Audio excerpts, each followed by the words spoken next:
Hello, hello, hello. Welcome to Royal Sussex Live. Welcome, one and all. Thank you all so much for being here. Happy Tuesday to you. Um, oh, okay. Very good. All right. Let's see who's here. I'm going to scroll all the way back to the beginning. Connie Bomber. Hey, Connie Bomber. Thank you so much for being here. Let me see. Noreen Bengali. Audrey Teschner is here. Thank goodness for that. Thank you. I appreciate you being here. Dorcas Baker. Fancy. Eve Marga. Hello. Marilyn Farley. Patricia Nixon. Lynn E. Gwendolyn Daniels. Did I say that already? Let me see. Cylon Blue Rabbit. Okay. That sounds like a powerful beverage, I bet. Let me see. T Baby 35. All right. Clarita Forbes. Hello to you. And Marvell Walker. Black Queen. Happy birthday again. Let me see here. Be amazing. I try. Nancy Herlock, Mary H. Kim Peaches, and Fu. Let me see. MJB, Rodney Jackson, Ingrid Soares, Lydia Washington. Okay. BW. Thanks for spending some time with us, especially considering. I'm just saying, considering all that beautiful scenery, and yet you're spending some time with us. Really, really appreciate it. Yes, why don't I do that? Lydia has been so kind as to bring up the official Royal Sussex wish list. Let me see here. Or I can do this. I'll put Misty Blue up there. I guess Misty Blue is in the house. But yes, there you go. Misty Blue, yet another Sussex-friendly channel. So do make sure you reach out and support all of these Sussex-friendly safe spaces. I can't help but think that the fact that there are so many Sussex-friendly safe spaces, the impact has been groundbreaking where this is concerned, because they always say if Princess Diana would have had a Sussex Squad, she'd probably still be here. But instead, it was Princess Diana and people that she hoped that she could trust, and of course that big oppressive institution that did everything that they could to try to humiliate her and even drive her insane. So it's a good thing for the Sussexes, for Meghan in particular, that there is a Sussex Squad. Audrey Teschner, thank you so much for the super sticker, and thank you so much for watching Royal Sussex. Thank you for being here. Okay. All right, I think I have reached all the way to the absolute last comment. There we are, Terry H. All right, so let me, you know what? Through all of that, I could have been putting slides up. Forgot all about it. So did anybody know, I'm not saying no, but did anybody notice anything different with the opening or not? You guys have been saying, you need to change that. You need to change that. So let me know if you noticed or not. Otherwise, my efforts were in vain. But hello, Andrea Dawkins from Toronto. Thank you so much for being here. But yes, so I did take the liberty to change the very opening just a mite. Matter of fact, I can just show you. I can just show you.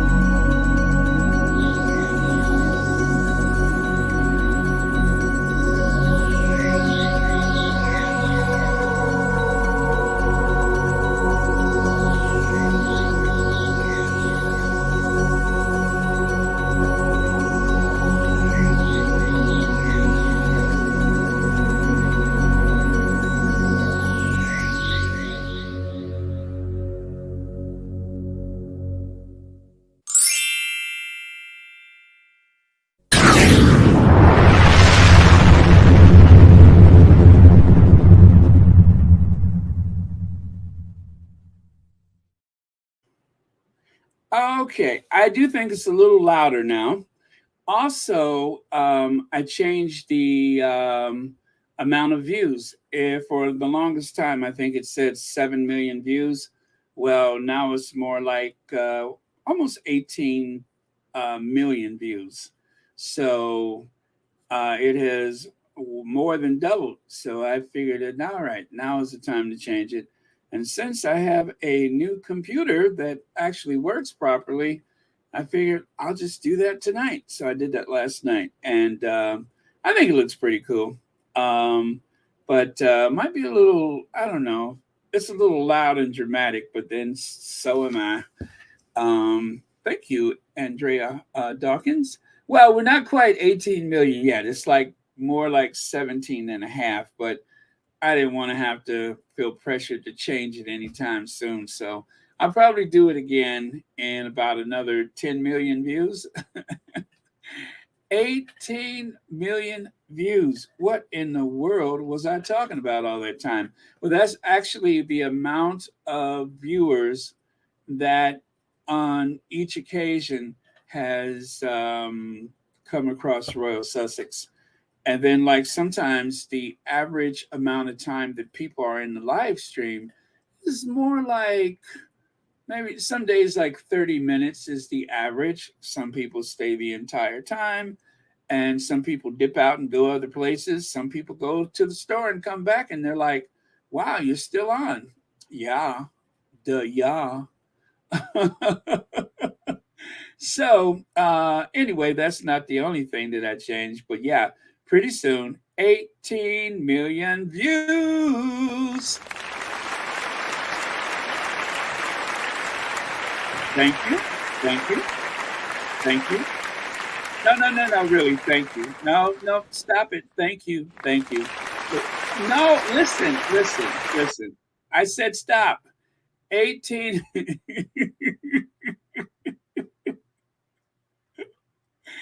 18 million views. All right, so we'll get there. We'll get there. Not quite, but almost. All right, so man, I got a lot to cover, so I better get on with it. Um, but believe it or not, I was pretty much ready most of the morning, but I decided I'll just wait a little bit before I go on. And to be honest with you, I had started watching Pedal, and then something happened, and then it came back up. So, all right, let's get on with it. I tell you, our ancestors, sometimes our ancestors, I feel like they speak through the children. The children, you know what I'm saying? It's like sometimes you feel like you can feel the presence of, like, say your grandmother in one of the younger children. Well, that's probably what's going on with little sister girl right there. She's probably um been taken over by the spirit of the ancestors, and she noticed that something just don't look right. I mean, everything about her just says hmm, hmm. um King Charles is desperately trying to heal the royal rift with Harry and Meghan ahead of coronation, with Olive Branch's decision to include photo of them in ceremony's official souvenir program, experts say. Um, but I tell you, one of the things that, and there's been plenty that has been said on social media, and one of them is, you mean to tell me the most recent photo that you have to share of the Sussexes, and of course your other grandchildren, with your other son, the most recent photo that you have to share is from what, 3 years ago? Is it 4 years ago? That's the most recent photo that you have to share? Wow, just wow. Dorothy Ross says, I laughed when I read in today's paper that Randy Andy's famous interview will be shown on television at the same time as the coronation. What a choice to make, really. That's interesting. That is very, very interesting. And listen, I am here for it. I promise you, I am here for it. Thank you so much. And thank you, as usual, for the hugs, Dorothy Ross. Let's see here. Sawboss TV says, Baron, it's a shame that the royal family can't include a picture of the Sussexes that includes Lilibet, too. Yeah, it is a shame. It is, you know, he could have reached out, however they reach out, and just ask for some photos. And I'm pretty sure that the Sussexes have probably presented them with photos, just like there was that photo of Harry and Meghan that was on the Queen's desk.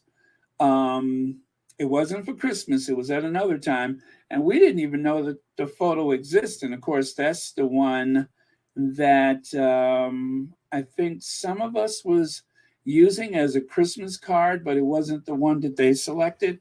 If you guys remember, Meghan had on like a powder blue dress, and they were obviously in one of the palaces.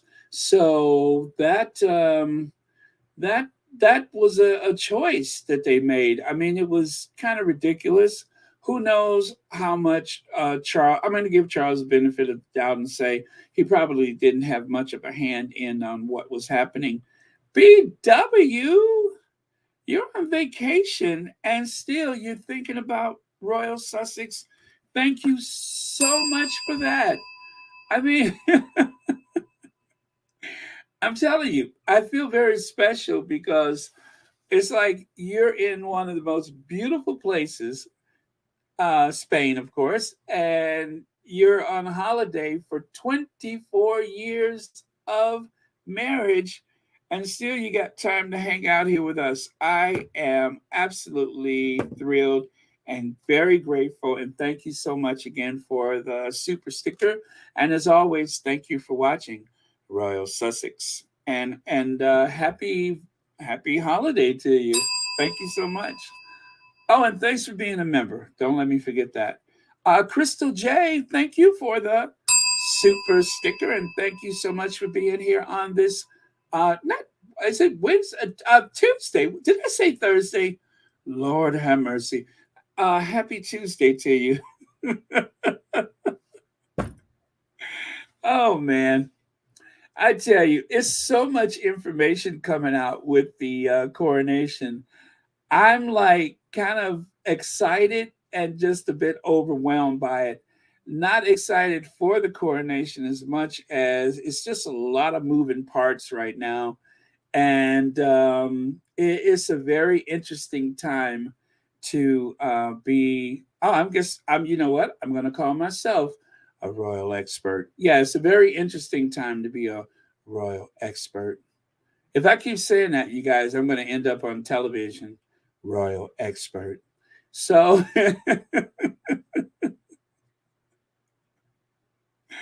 oh man. Okay, so anyway, that is what's trending among other things. Is this idea that Charles is putting the olive branch out there. So, if you take a look here, keep them in the family.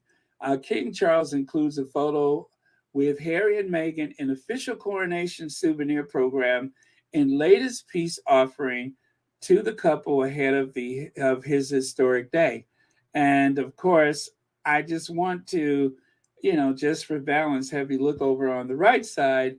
Archie and Lily won't be invited to the coronation, but Camilla's grandchildren, is that what? Oh, well, let me see. I got to pull that down. Okay, just what I thought. Camilla's grandchildren will, royals and fresh snub to Harry and Meghan, who they hope will be seated in Iceland for the ceremony. You see what I mean? You see what I mean? And see, this is the thing.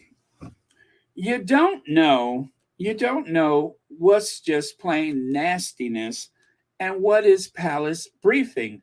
And the reason there I go banging on my desk.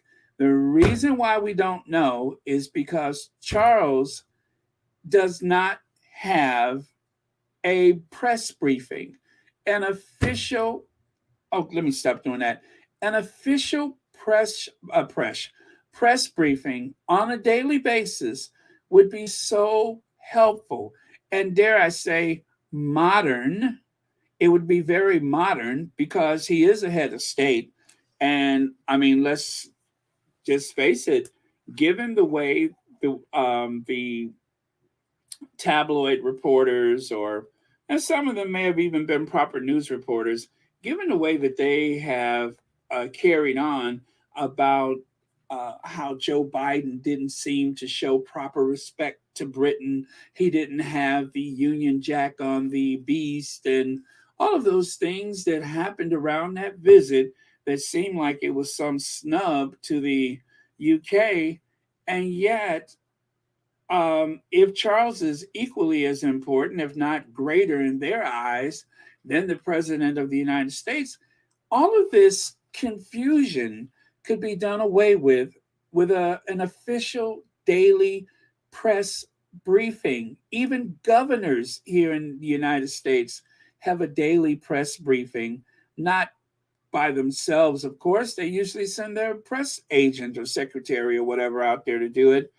And Charles could do the same thing. But instead, it is always this constant shaping people's thoughts and trying to change the trajectory of every situation by leaking stuff to the press.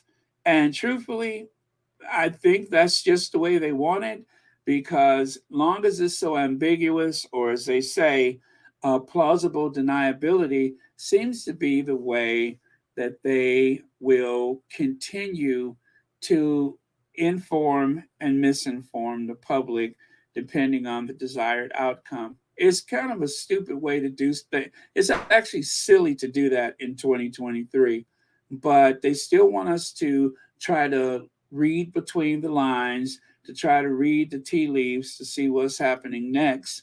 Good luck with that. I hope that that will serve you well when your monarchy is deposed and you find yourself, like so many other of the royal households of Europe, powerless. Elaine Parker, thank you so much for the super sticker. And thank you, as always, for watching Royal Sussex. And happy Tuesday to you. And please, thank you so much for being a member of Royal Sussex. Mary H. says, how much more will Charles and those royals do? It's just one thing after the other trying to snub Duchess Meghan and her kids. My goodness. Yeah, so this is like the old stick and carrot, perhaps. Um, Now all of a sudden there's an olive branch. I'm pretty sure that they have done some research themselves, some in-house polling to figure out where the public sentiment is right now. And I said 2 days ago, I think it was 2 days ago, that they are playing the expectation game by pretending that things are going to go so terribly wrong that it will make you interested in watching, that it'll make you interested in participating, or even better for them, if they could actually excite some of the royalists to take up the cause and volunteer, or even just show up on the day of the coronation. That would be very helpful for the firm. But I just don't think enough people care. And with that bank holiday, I wonder how many people are going to race for the port of Dover to get the heck out of there. You know, it's going to be very interesting to see what happens. And yeah, I am going to watch. But you know what, guys? If you're not into this supposed to be religious, but yet somewhat pagan ritual by all accounts, I don't suspect anything terrible is going to go wrong on the day of the coronation. I just don't. You're not going to see any big spectacle or anything like that. So, um, like most people, if you do nothing but see what's streaming on Twitter or whatever, I think you're covered. Unless you're into that. Like the Queen's funeral was just songs and prayers and a couple of words that had nothing to do with her. And before you know it, it was over. And just when people thought, wow, that was fast, then they had another funeral St. George Chapel. I'm really like embarrassed that so many world leaders traveled so far to get to the Westminster Abbey just so that they would only be there for a few minutes. That was that. It was a real waste of Biden's time, but I suppose with the reception and everything, it may have made sense. But anyway, it gave the government a chance to, I guess, size up Biden and try to figure out how they're going to get a trade deal out of him. And what did Biden say? Not now. Not today. Yeah, we'll talk about that later. Okay. Yeah, we'll get around to it. 1960 says he only wants Meghan there to help his evil hate for hire reporters get their money shots so they can torture her more and more. Yep, I'm going to get to that 1960. I am going to get to that because I think we're on the same page. Wow, really? Happy 31st anniversary to Audrey Teschner. Congratulations. And thank you, Lydia, for letting us know about that. Um, wow, 31 years. Well, I tell you, the time it does fly by, doesn't it? 31 years. Congratulations. Everybody should be so fortunate. All right. Let's see here.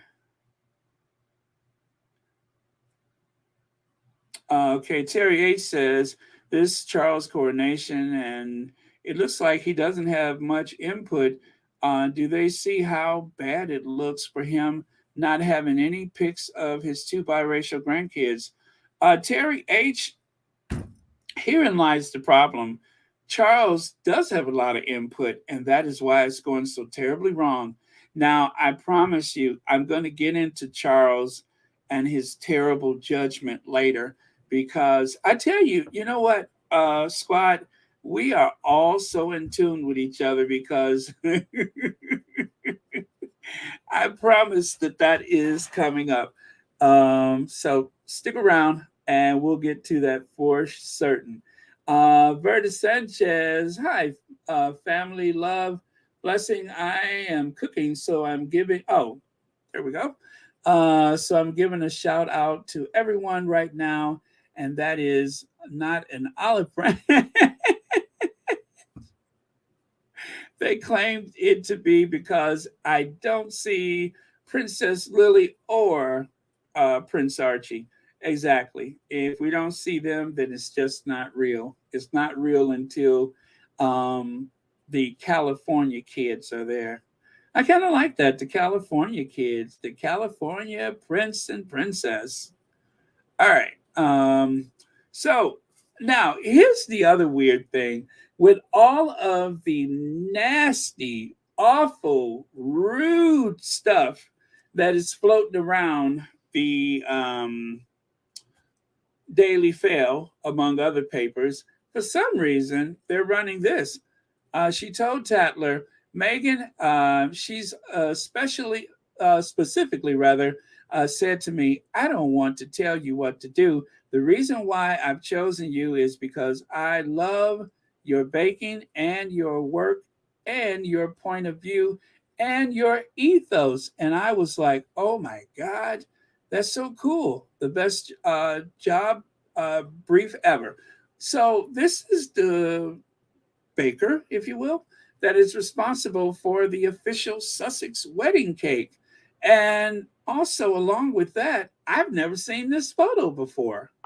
I'm like, where in the world did they get this photo? I've never seen it before, but very, very cool.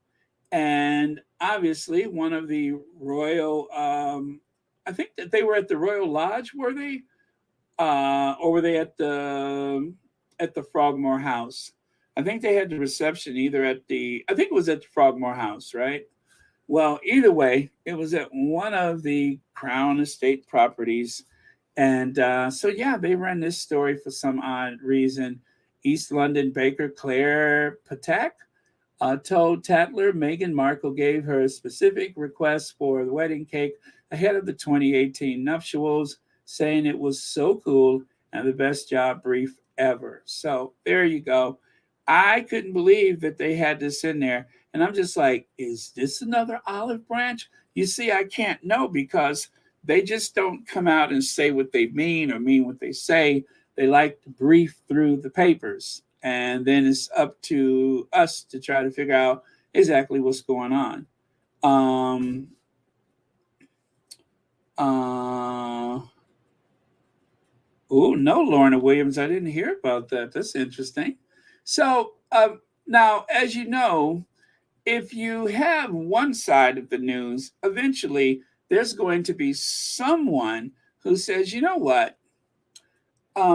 Let me go against the typical narrative and come up with a paper of my own. So, have you guys heard of a news agency called The Squad?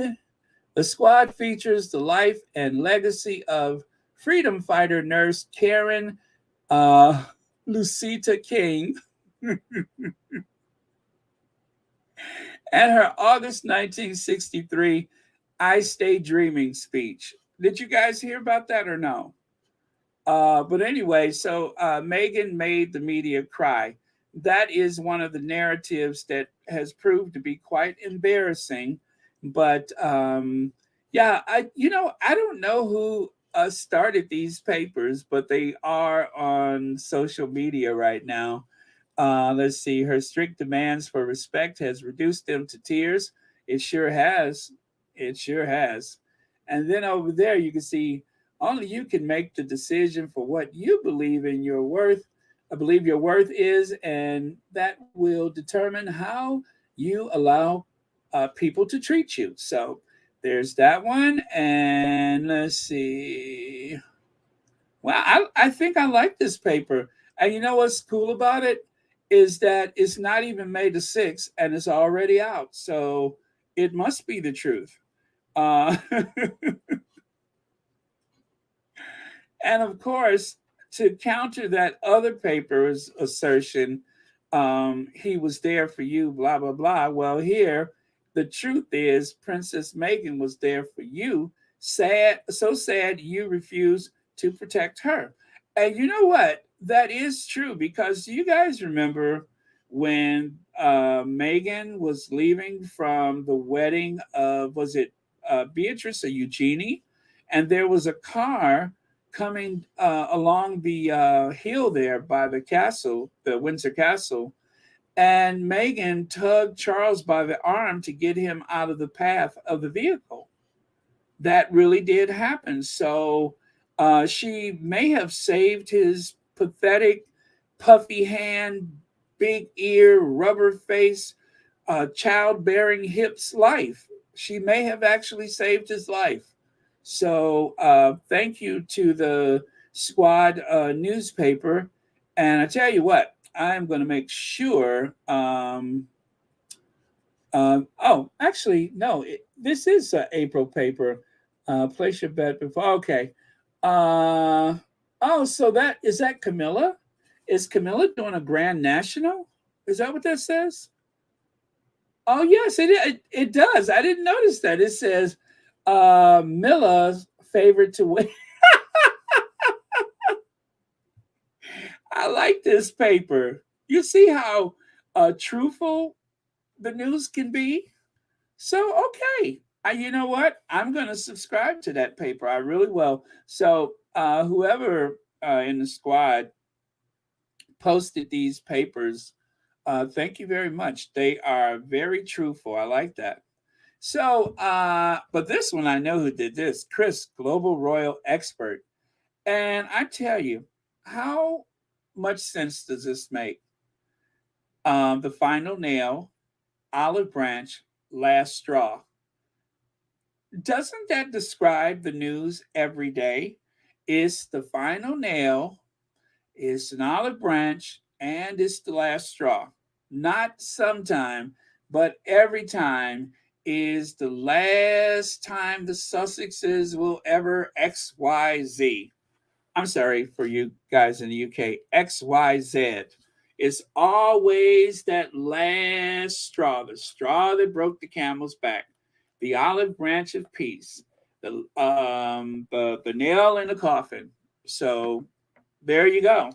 All of that encapsulates the predicament that the Sussexes have found themselves in day after day after day. So BJ says, "Hi y'all. Don't show up often, but I'm out here fighting for the Sussexes. I'm good at responding to all of the horrible things people have been saying about them. Well, thank you so much for fighting the good fight, BJ, and thank you so much for watching Royal Sussex.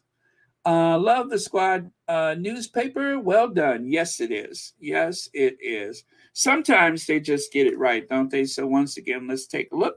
There is the squad newspapers headlines. So yeah, that is one news agency I am definitely going to support. I am going to get a subscription, lickety split. I certainly am. What in the world is this on my glasses? Okay. Tastes like some kind of dipping sauce. How did I get it on my glasses, though? It must have been really good. Uh, oh, man. Okay, hold on a second, you guys. Must have been really good. Mm. Mm. Tastes like sweet and sour sauce. I had some spring rolls, and I must have got excited, huh?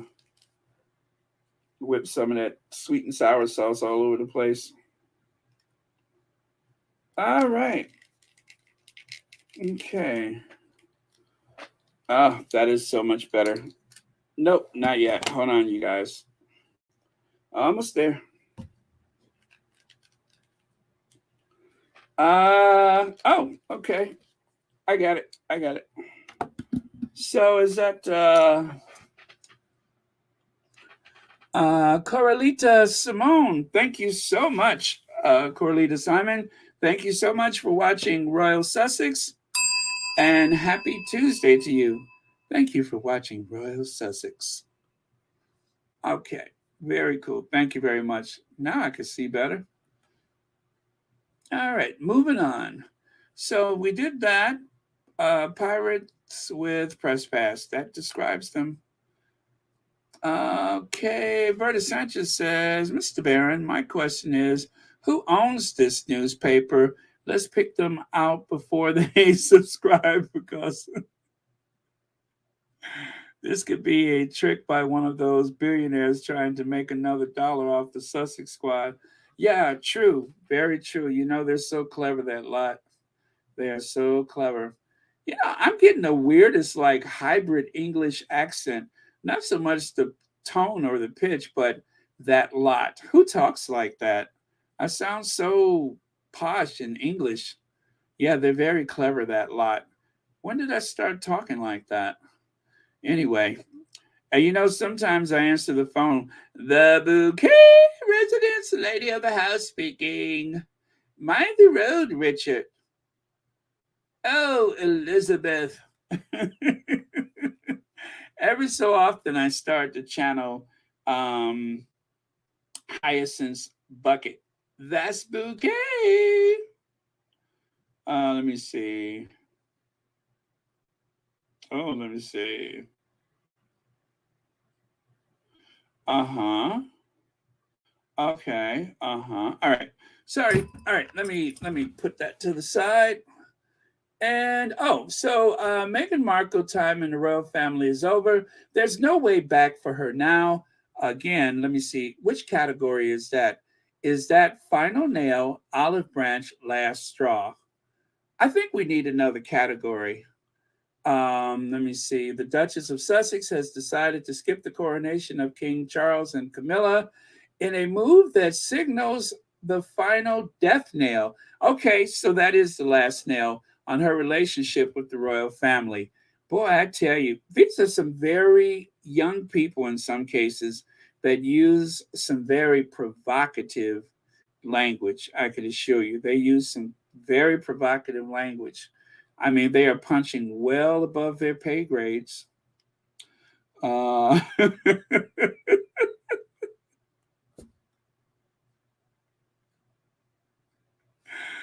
oh man. Well, um, let me see here.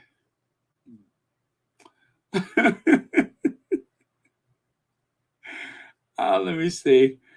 Okay, there we go. I decided to change this too. Instead of using that other one, I decided that this was more appropriate.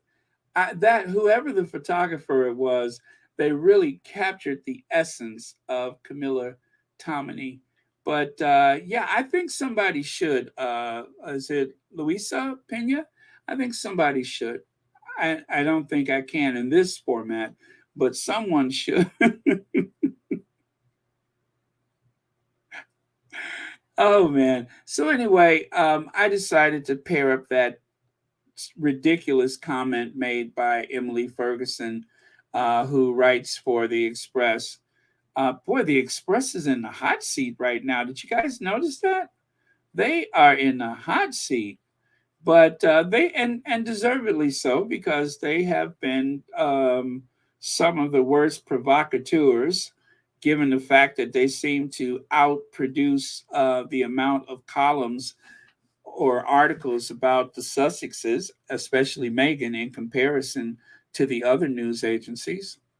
So, right here, Harry and Meghan are told, stay away from the coronation. Okay.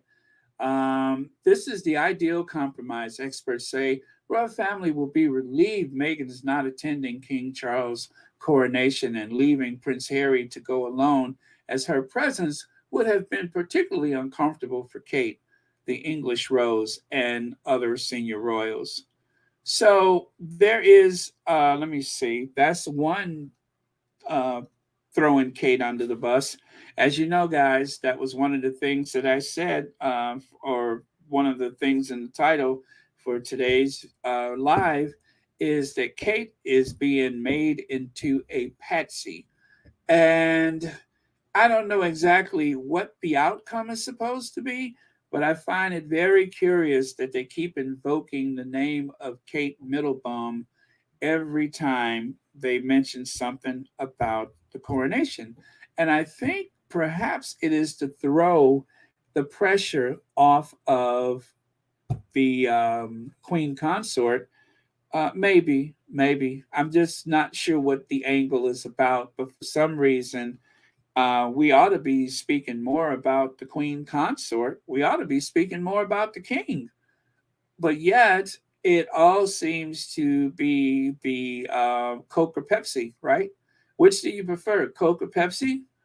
Or in other words, which do you prefer, Meghan or Kate? Is turning into a referendum about Meghan or Kate, right? And on a lesser note, Harry and William, although William is not being mentioned very much at all. So, really, is Harry and his father. So, very bizarre. I don't know why they're playing out this. Well, I mean, I know it makes money, but it just seems like a really strange time because if you guys remember, at the time of the wedding of Harry and Meghan, the papers, while simultaneously plotting to prevent the wedding from happening in the first place, at the same time, there was all of these papers and articles and stuff about the wedding and how this and that and this and that is different than any wedding ever before. It was a cross section of the population. All of that they were saying that this really brings everyone together, while simultaneously they were plotting from day one, obviously, to make sure that she never walked down the aisle. And then, even after the fact, that was when they really turned up the heat with the Markle family. And even with that, even though they had the Markles, they were still trying to target other people to make life difficult for Meghan. Seems like a very odd stance to take when the coronation is going to be the last big event for a long time. I mean, I hate to say it, but they're going to be sitting around waiting for Charles or Camilla to die so they'll have something to talk about. And I'm so glad that Meghan removed herself from the equation because it seems like that has caused a bit of shock. They're not really sure which way to look right now or what to say. So, on the one hand, oh, we talked to the baker, here's what she had to say. And on the other hand, of course, they're still trying to pit Meghan and Kate against one another. So, Jennifer Clark, thank you so much for the super sticker, and thank you for watching Royal Sussex. So just to close this out at the bottom, Meghan Markle snubbed King Charles' coronation because she would have been, she could have faced being booed, and then of course Prince Harry. Um, oh my goodness, got a new. Okay, I'll look at that in a minute. Prince Harry to attend coronation without Meghan, and then of course Dan Wooten with his famous gutless Meghan swerve the coronation because she can't stand the thought of being booed, blah, blah, blah, blah, blah. Well, the truth is, everybody else in the family are being booed. There were some hecklers planted in different occasions for Meghan that seemed to be in the United States with an English accent, calling her a charlatan and such. That was that one. And you know what, guys? That has happened before to Diana. Do you guys realize that? You know how they have had those single individuals there to target Meghan in the U.S., and then they found like maybe 5 people when they went to the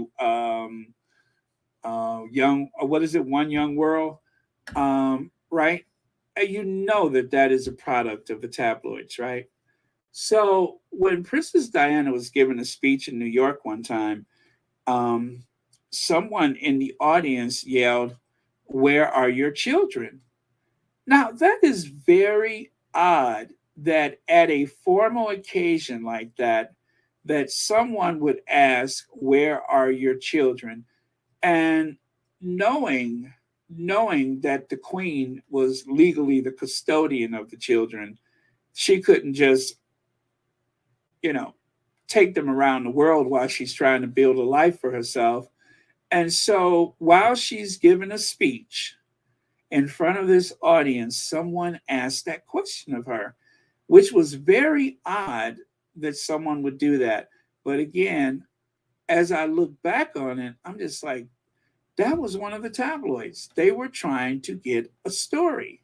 They were trying to terrorize her to draw a reaction. And that is the exact same thing, the same playbook that they're using to target Meghan when she goes to these different occasions, so that they could, try to throw her off her game. Or and as we found out, recently, there was one occasion when she was doing a walkabout, when she was wearing the purple with the red coat, where someone asked her, "Why don't you call your father?" And I remember that day, but of course I didn't hear that. But that is the playbook that the press and possibly the firm use to really target the women in that family. And now they're turning their sights on Kate. Believe me, I don't know what the purpose is, but they're turning their sights on Kate. Rohini says, when last you guys heard anything about the Queen, I thought she was the world's granny. Did we just shove her in the box? Did we just shove her in the box and turn away? Apparently, Rohini, I told you know, I've been saying this. It astounds me how little conversation there is about the Queen, how little regard or consideration for the woman who was on the throne for 70 years. It's as though it seems like she died years ago instead of last September. You would think it would still be fresh. You would think the papers would laud us with all of the accomplishments of the Queen. And there's nothing. Not a thing. Manello, thank you so much for becoming a member of Royal Sussex. Happy Tuesday to you. Thank you. I am greatly, greatly appreciated. Anyway, okay. So Pim, Kim Peaches. I was about to say, Pim Keaches say, yeah, that would have been weird. Okay, so Kim Peaches says, I want to see Miller family tripping, blessing oil spillover, and people clapping for Prince Harry walking in, taking spotlight from King and not my queen. Yeah, that is not likely to happen. But if it did, I would be ever so grateful for that too. I would be here for it, and that will trend like crazy. And remember, you guys, after the funeral, the royal family, the firm, told the media which bits of the ceremony of the day they never wanted to see aired again, which is why I am going to be on the social media and I am going to screenshot and screen record everything I can, just like I did around the time of the funeral, because they're going to try to hide that stuff. Like the Andrew the sick old man. Um, I don't know if we'll ever see that by one of the networks again because they don't mean for you to see it. But thank you so much, Kim Peaches. Thank you for the super chat. And thank you for watching Royal Sussex. All right. Okay. A lot of comments. I better get moving here. Uh, okay. Let me. Did I finish that? Yes, I did. Okay. So, right here, how Britain's, let me see. I can't see that top one. Let me pull that down. How is Britain rising to this inspiring coronation moment? By obsessing about the Sussexes again. And that's what they're doing. They are still obsessed. It's bad enough that their obsession caused them to upstage the Queen at her own funeral. But this obsession is easily upstaging Charles at his coronation. And I think the firm is trying to strike a balance where they can draw in enough curiosity about the coronation to make people interested in watching it. And yet at the same time, they also want to make sure that they look like they're being heavy handed with the Sussexes for the royalists and the alt-right conservative Brexiteers. Nothing says monumental like commemorative mugs, a tarragon quiche, and 4,000 articles about the California residents.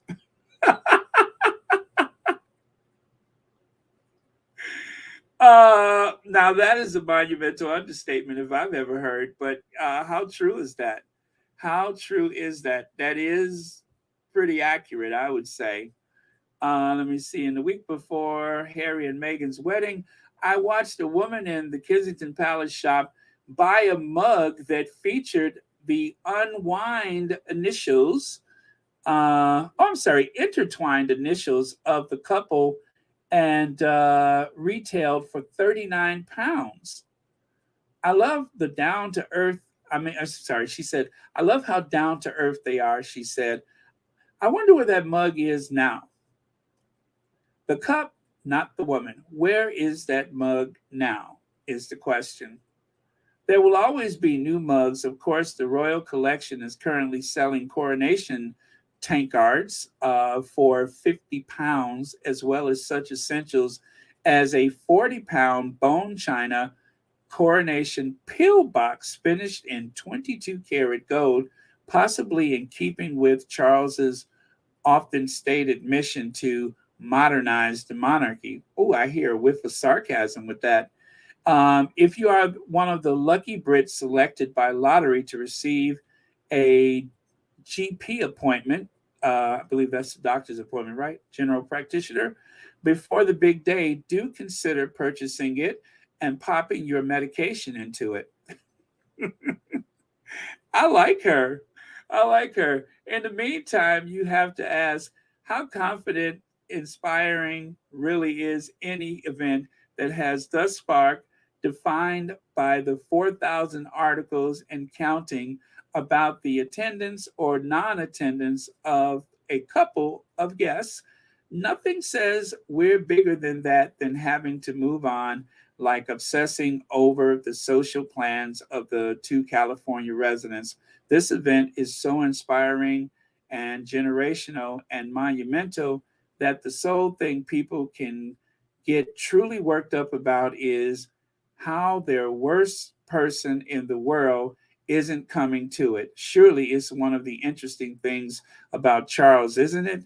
His fractured relationship with his younger son. And yet, the tale of the column inches seems to suggest that it might, but for a couple we keep hearing are no longer important, the Sussexes do still seem to be the only subject in town. So that is pretty much an assessment of where we are with the Sussexes and the coronation. I guess maybe this is to mask the lack of participation from volunteers. The local councils, there's a lot of them that are not participating. If I recall, it was either Cambridge or Oxford.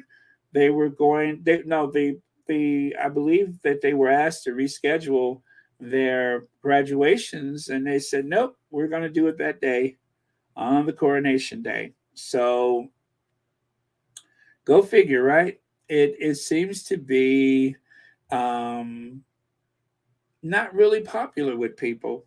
It doesn't seem to be popular. Teresa McDougall says they are going crazy and they don't know how to do with don't know what to do with themselves. Is comical? Yeah, okay. Thank you very much for that. And let me. Okay, I think I'm all caught up. All right, so now this thing with Kate really started because of a book. Excuse me, a book from Robert Jobson, and excuse me, it seems to make a lot of sense where we are right now because again a book by Robert Jobson about the king seems to be solely pushing a narrative about Meghan versus Kate, right? And of course there's a few things about Harry in there as well, but instead of focusing on the coronation and all of the pomp and circumstance, they are spending the bulk of their time focusing on the two people that they say are no longer important. Okay, let's do this one again. Right in the book about when they try to force that Fab Four thing on us during the Queen's death, you know, that sort of fake walkabout when they're supposed to be together, that Kate said to another member of the royal family that it was one of the hardest things she ever had to do. Now, then immediately on Twitter you get all those Sussex troll idiots saying, well, you need to get out more if that's the hardest thing she ever done. You know, but, you know, the point of it is that it was a very difficult... Okay, one more time. Right in the book about when they try to force that Fab Four thing on us during the Queen's death, you know, that sort of fake walkabout when they're supposed to be together, that Kate said to another member of the royal family that it was one of the hardest things she ever had to do. Now, then immediately on Twitter you get all those Sussex troll idiots saying, well, you need to get out more if that's the hardest thing she ever done. You know, but, you know, the point of it is that it was a very difficult...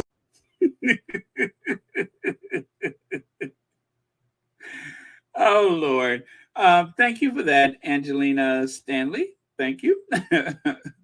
I hear you, Poe chair. And the thing is, it almost seems like there is no chair. It's like he sat down and Lord have mercy, the chair just disappeared. But, but yeah, so a lot of the problems that Kate is having with her image really started with a book about Charles. How does that make sense? I found, let me see, Kate says, found Walkabout with Harry and Meghan one of the hardest things she ever had to do. So, again, and of course, Kate was strutting around like her, you know what, don't stink. I mean, she literally was strutting for her life. She was trying to give a runway walk as though she was in Milan or Paris during Fashion Week or something like that. Although she still had that kind of awkward goose step that she's so capable of, but still, she had her look at how her chin is up in the air. This is the person who usually clams up on most occasions, but she felt really good about herself as though she was expecting something to go terribly wrong. I'm not saying that, for sure. I just said it kind of looks like she was expecting for something to go terribly wrong. But she felt very good about herself. You could tell if you have listened to any of the body. I'm not saying how she looked. I'm saying how she felt. She had herself, a good, uh, what would you call that? She had her mermaid hair, right? Lots of extensions. Um, Probably not enough makeup, but that's neither here nor there. But she felt very good about herself, and she wanted everybody to know that she was the queen bee of the situation. And William, of course, seemed to divert his eyes away from her as he often does. But yeah, that was the way things went that day. So if she was having a tough time, you would never know it, considering the way she was strutting around. As a matter of fact, at the reception that the Sussexes were not invited to, she was in rare form. I had never seen her so giddy. I had never seen her so giddy. She had on the queen's jewels. Everybody was looking at her like she was the next queen. Everything was going her way during that funeral. Everything. So, win-win for her. Win-win. Meanwhile, the entire world paid witness to all of the disrespect, and it really made Britain look bad. So it just goes to show that they're trying to weaponize her feelings against Meghan when everybody that witnessed the antics that happened during the funeral knows that the Sussexes were being sat upon and that Meghan in particular was the big target. And in spite of that, as they were walking toward the gate, that one American reporter pointed out that what did he say? Uh, First, Prince Harry got out the car, and then Meghan, and then the rest of the royals. Now, I got something to say about that too, you guys. This is something weird that has been going on with the Twitter, and I wasn't sure when I was going to talk about this, but do you know that that particular video on Twitter? Remember how I used to play that mute woman all the time? Do you know that they muted part of that interview that was on Twitter? I don't know how they do it, or I don't know who's doing it, but Twitter is compromised in the worst possible way. And I think that that part of that right wing agenda is to give as much protection to the royal family as possible, because there were actually a few videos from the time around the funeral that when you try to play it, all of a sudden parts of it is muted. Anything that would have caused embarrassment to the royal family or to Kate in particular has been muted. And I didn't know that they had the technology to do that, but apparently they do. They actually muted that part where the reporter says that, Kate, no, I'm sorry, Meghan, and then Harry, Meghan, and then the rest of the royals. They actually muted that. So very, very interesting. Oh boy. Oh boy. I could not possibly share this with you, but uh, there are quite a few. Yeah, the Twitter has changed. There are quite a few racist images on the Twitter, and they don't seem to care who sees them. They don't seem to care who sees them, but yet they are muting parts of things that would be offensive or worrisome to the royal family. Huh. Very interesting. Okay, I just saved that receipt. I just saved that receipt. Um, folks, I tell you, there's something twisted going on. But if you see something like that, please, if you can, excuse me, if you can, screen record it and save it. Okay, now here goes. Here goes. Oh, I'm sorry. Let me do it like this. I found the one that I was just talking about, and I'm going to play it and see if it is still muted. Give me just a second. Let me see. But yeah, they pulled the plug on it. They literally pulled the plug on that particular video, among others. Didn't know that they had the capability of doing that, but that is what's happening on Twitter. So screen record if you can. Screenshot those photos because for the working royals, and it was a huge shock. It was silent. You could almost hear a pin drop when the four of them emerged from the car. You could see Harry get out first, then you saw Meghan, and then the other two royals as well. And it was remarkable it's still there now because they are the working royals, and it was a huge shock. It was silent. You could almost hear a pin drop. Okay, you know what? That is a different one. That is a different one. Okay, that one is different. All right, I can see that. That's a different one. That's not the same one that I looked at the other day where it was muted. But they are doing something, folks, with the Twitter to erase that information wherever possible. So, but I will keep an eye on it, and I'm sure that other people are also saving some stuff. But if you have seen that, let me know, because I'm telling you, Mute Woman is like, it's the video is there, but then all of a sudden, when she gets to the part about the mute woman, you cannot hear it. Naomi says, Baron, the hardest thing Kate does is sharing the limelight with Meghan. It wasn't about Kate. Meghan was there to support Harry, greeting the mourners, not there to compete with Kate. Yes, that is very true. That is very true. Kate wants women around her to stay silent like she does and to make sure that they walk behind her. And that is the only way that she ever gets to look like she's capable and in control of things. Because when it comes down to the part where she has to start talking or, otherwise, she doesn't have control over the situation. So right here, Kate reluctantly missed final goodbye with the Queen so Meghan wouldn't come on King Charles' request. That is so strange. Kate reluctantly missed final goodbye. And the reason why that bothers me, and I'm telling you, that is just like, I cannot wrap my brain around that. Why would Kate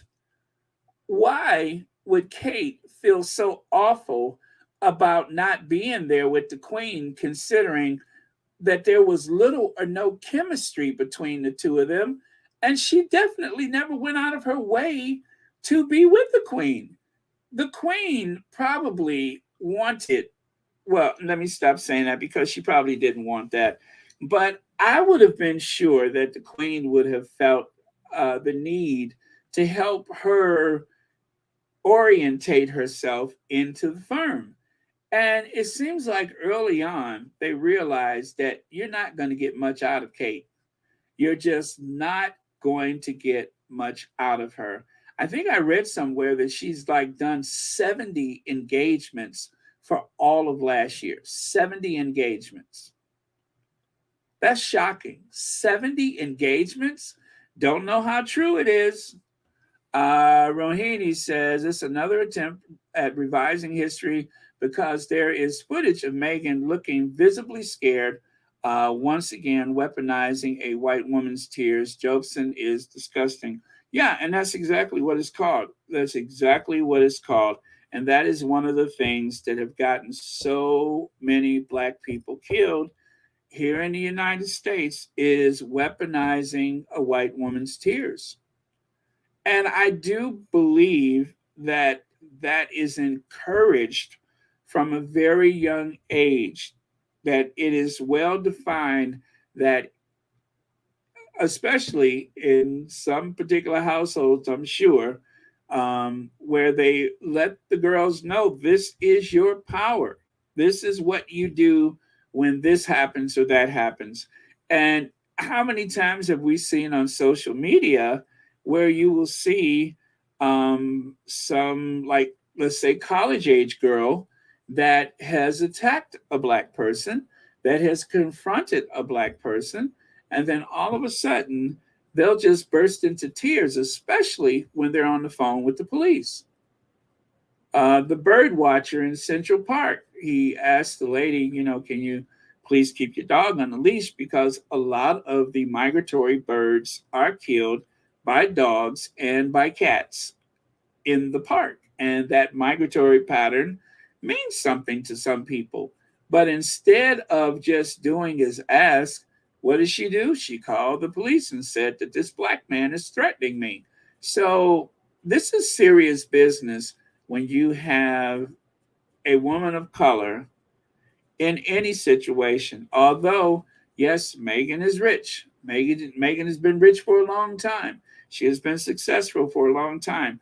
But that does not insulate her from being victimized by weaponizing of the tears of the English rose. That does not exclude her from that.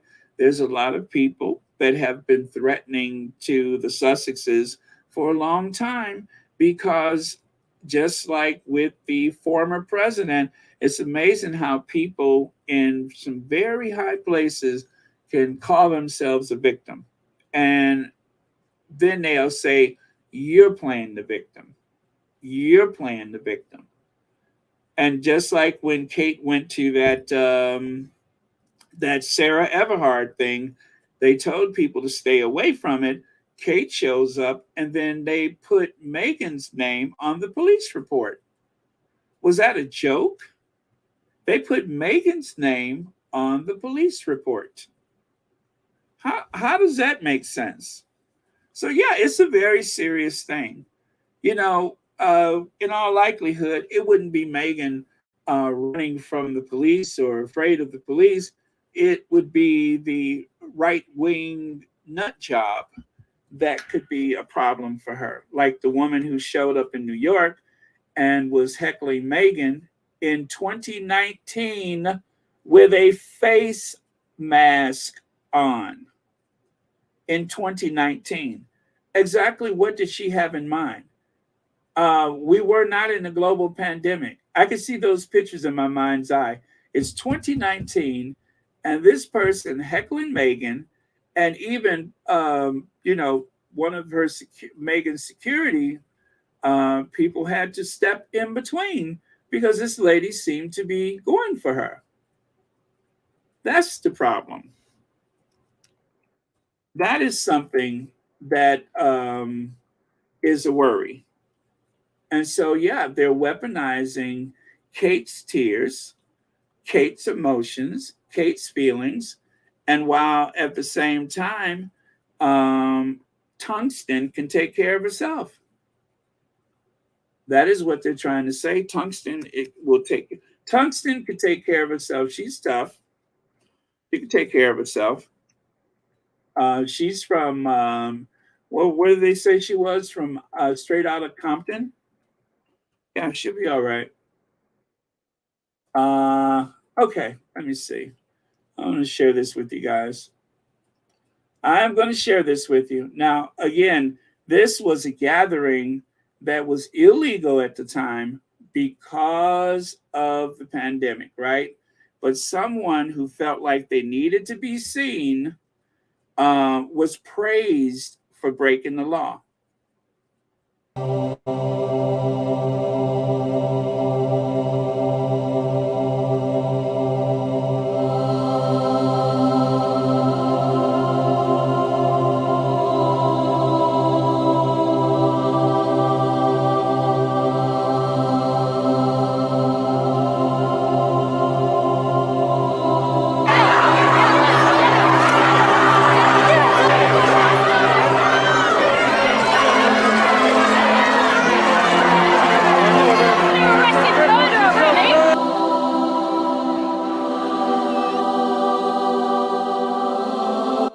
In the course of her duties, she was working, of course, in that. Really, it was legal for her because you think she was there for work.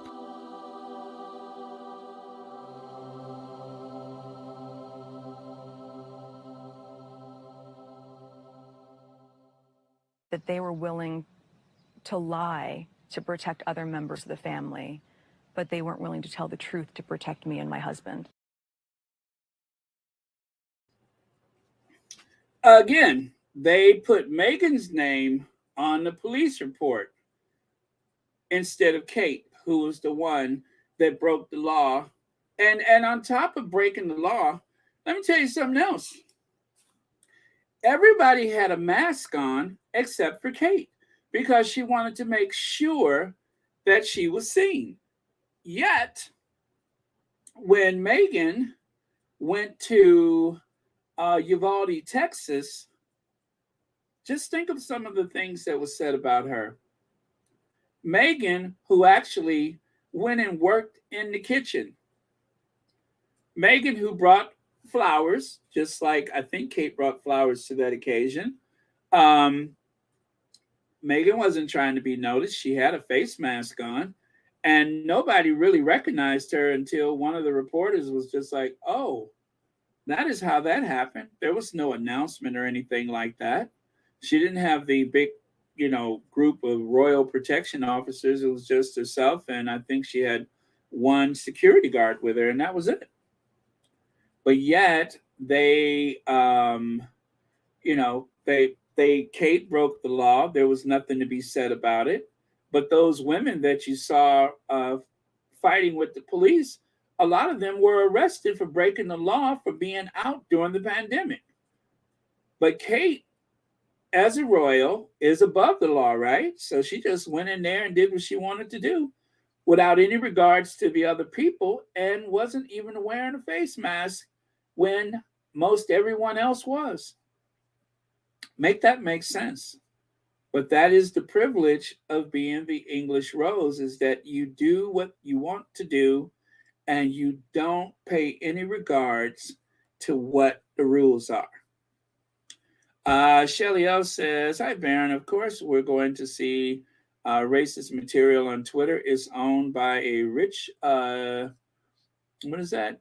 YT man who grew up in apartheid South Africa. Yeah, you're talking about Elon Musk. Yeah, Elon Musk, who is, a lot of things. He's a lot of things. I'm going to be very careful. He's a lot of things, but oh man, people have been saying that Twitter is gone now. Like it's not good anymore. And once I saw how they were muting these videos, I'm like, yeah, they are censoring certain things for certain people. And apparently, I don't know, maybe if you have enough money or enough clout, you can get some things censored. So I'm going to take a quick look through. I don't think I missed any super chats. Don't think so. Gosh, there's a lot of comments. 1,620 people. I rarely ever say it, but please hit the like button. And if you have not subscribed, if you are watching on television, if you have always watched on television, please make sure you pick up your cell phone or your iPad or whatever and subscribe. If you're not subscribed, please make sure you do. It helps out so much with the channel. Okay, I didn't. Okay, so Dr. Shola says, good grief, if true. Do they realize Kate looks like a vile, vindictive something something who uses her agency as a woman to put down another woman? This is how women uphold the patriarchy. We already know King Charles is petty, but to orchestrate this against Meghan Markle is just wicked. And I have to say, I am totally in agreement. So right here, Kate was denied the final goodbye with the Queen because she had to stay away from Balmoral to ensure Meghan Markle couldn't come. Oh, God. Again, they are pitting the two of them against each other. Maybe it's true. Maybe it's true. It sounds so ridiculous. I don't want to believe that it's true because it's so stupid and so ignorant and destructive. But that is what a royal author claims. The author told Australian Daily Telegraph that Kate was denied a final moment. Kate did not want to see the Queen. I don't care what they say. Kate was not interested in being in that room with the Queen. Kate was never interested in being with the Queen. She did what she had to, and when she found out that she didn't have to do it, when she could use her kids as props to avoid doing anything, then that's the route she took. Meghan goes in there realizing that this platform, just think of all the good I could do in the world as a princess of the realm and the Duchess of Sussex. So Meghan runs in there and like she said, I want to hit the ground running. She can't wait to get to work. Whereas Kate, shaking and shivering with fear, never wanted to do anything but make babies and do whatever the heck she wants to do. Take a vacation here, go skiing there. She's there for all of that stuff. And then she get up off the couch in Admiral Hall. She gets off the couch in Kensington Palace. And then she goes to a mama house and lay right back down again.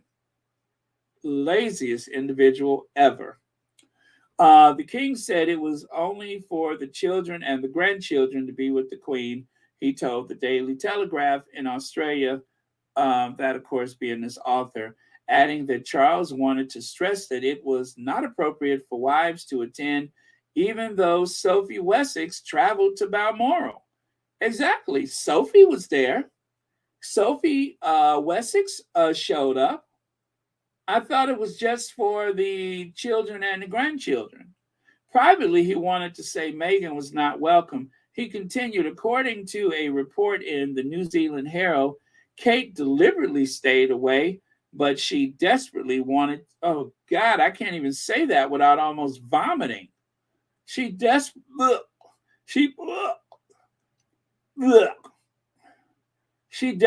wanted to be there with the Queen in her last moments.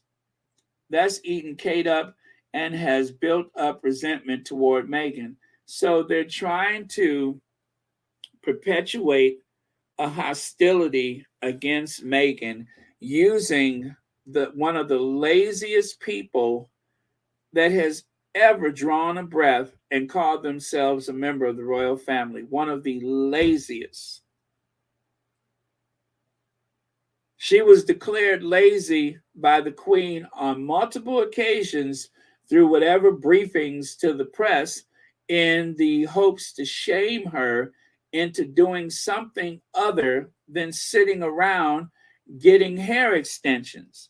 And it did not work because she doesn't have any shame or humility about sitting around doing absolutely nothing from one day to the next.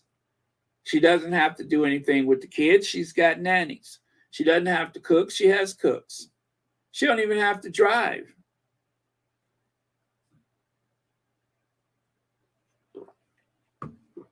I'm telling you, I'm tired of it. I'm absolutely sick of it. Do you hear me? Sick! I'm sick of it. And so Prince Harry arrives in Balmoral more than an hour after Queen's death was announced, as Meghan stayed in London. Now, remember, folks, when everything was being announced, they kept saying that the plane that landed in Aberdeen was Meghan and Harry. They didn't mention William. They didn't mention Mumbles. And they certainly didn't mention Uncle Pennywise and Ford Fiesta. And nobody cared about the whereabouts of Andrew. Nobody. And yet, take a look at that car. That's the car that left the airport. There's Andrew in the passenger seat. There's William driving. And there's Uncle Pennywise and Ford Fiesta in the back seat. Now, I believe that they said the timetable was it took about 40 minutes to get from the airport to the Balmoral, and they gunned it, right? The weather was miserable, so no chance that there would be any helicopters or anything. The weather was dreadful, so they drove there. And of course, the Queen died with Charles. Listen, guys, listen. Queen died with Charles and Anne at her bedside as family members, including Andrew, Edward, William, and Harry, made dash to Balmoral in vain after doctors gave her just hours to live. King to address nation today after death of his beloved 96, a mother of 96, age 96. So that is what they said at that point. But for a long time, they made believe that only Harry didn't make it, right? Harry didn't make it. They wanted to drive the point that Meghan didn't come, Harry didn't make it. Buckingham Palace declares passing of Britain's longest serving monarch, age 96, at 6:30 p.m. This evening. But flight data shows that the Duke of Sussex jet was still in the air at the time, not touching down at the airport until nearly 15 minutes later. He was then seen in the back of a car leaving the site just after 7 p.m. He then finally arrived at the Scottish estate at 7:52, where he will join other members of the royal family in mourning the Queen's death. Harry headed to Balmoral alone, without his wife Meghan, having previously been due to attend Well Child Award in London this evening. The Duchess could potentially join Harry in Scotland at a later date, a source said. That's what a source said. But yeah, that was the thing they wanted to stress, is that everybody else made it there except for Harry. Turns out Prince William ordered plane to leave without Harry as pair rush to dying Queen, right? And I know that that's true because, again, look at the 4 people in the car there. They don't even have a royal protection officer with them. They're in another vehicle. William decided that he would man up and drive to Balmoral. Okay, that's probably true too. So now, this is what really gets me. King Charles spent Queen's final hours foraging for mushrooms as Anne never left her bedside. Charles cared so much about his mother that he was setting up for an interview with NBC, one of those Bush girls on NBC, instead of being with his mother. All of us saw the Queen's picture when she was there to greet Liz Truss, and you could see she ain't got long for this world. She's barely able to stand. All of that you can get from the photo. And of course, the image was not very sharp. It was quite grainy. Not to mention, most of those visits, actually all of those visits are usually done in front of cameras and have been for a long time. But this time they used a still photo, actually 2 of them, to demonstrate Liz Truss went to greet the Queen. And then days later, the Queen died. Anybody could look at the Queen, could tell she was on her way out. She looked really bad. So Charles, instead of being in Balmoral with his mother, Charles was where at Burke Hall or Dumfries House or somewhere. Anne was with her. Charles was not. And then when they sent a helicopter for Charles to bring him to Balmoral, Charles cut short the interview. According to the woman from NBC, you heard heavy footsteps in the hallway, and the next thing you know, Charles had to go. And Camilla stayed behind. They made sure that she went out for a walk, and then they gave her a dish with some water and everything, and then she went later on. But Charles arrived by himself, and even with that, he couldn't sit his behind down. What did he do? He went out and started foraging for mushrooms.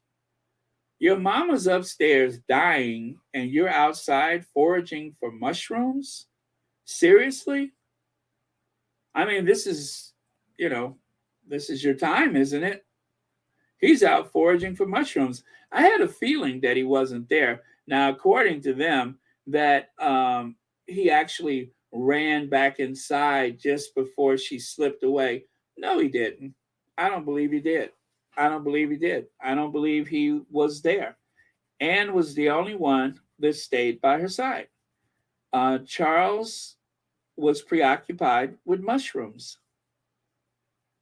And then, of course, our intrepid Omid Scobie says Prince William, Prince Andrew, Prince Edward, and Sophie, the Countess of Wessex, have just arrived at Balmoral Castle at 5:05 local time after landing at Aberdeen Airport approximately an hour ago. Meaning what? They didn't make it either. They were trying to humiliate Harry. And this is what gets me. How do you have so much energy to target Harry and the Queen just died? How do you have time to go and forage mushrooms and your mama's dying? How do you, what a stupid family. And now we're going to try to rewrite history and pretend that Kate wanted to be there so desperately. There are rumors that even before the Queen's death, Royal Rota continued to say Prince Harry was avoiding the Queen request to visit. I know Harry would never do that, but I'm just asking. I believe that Harry and Meghan wanted to do a final visit before they left, knowing how close. I will never forget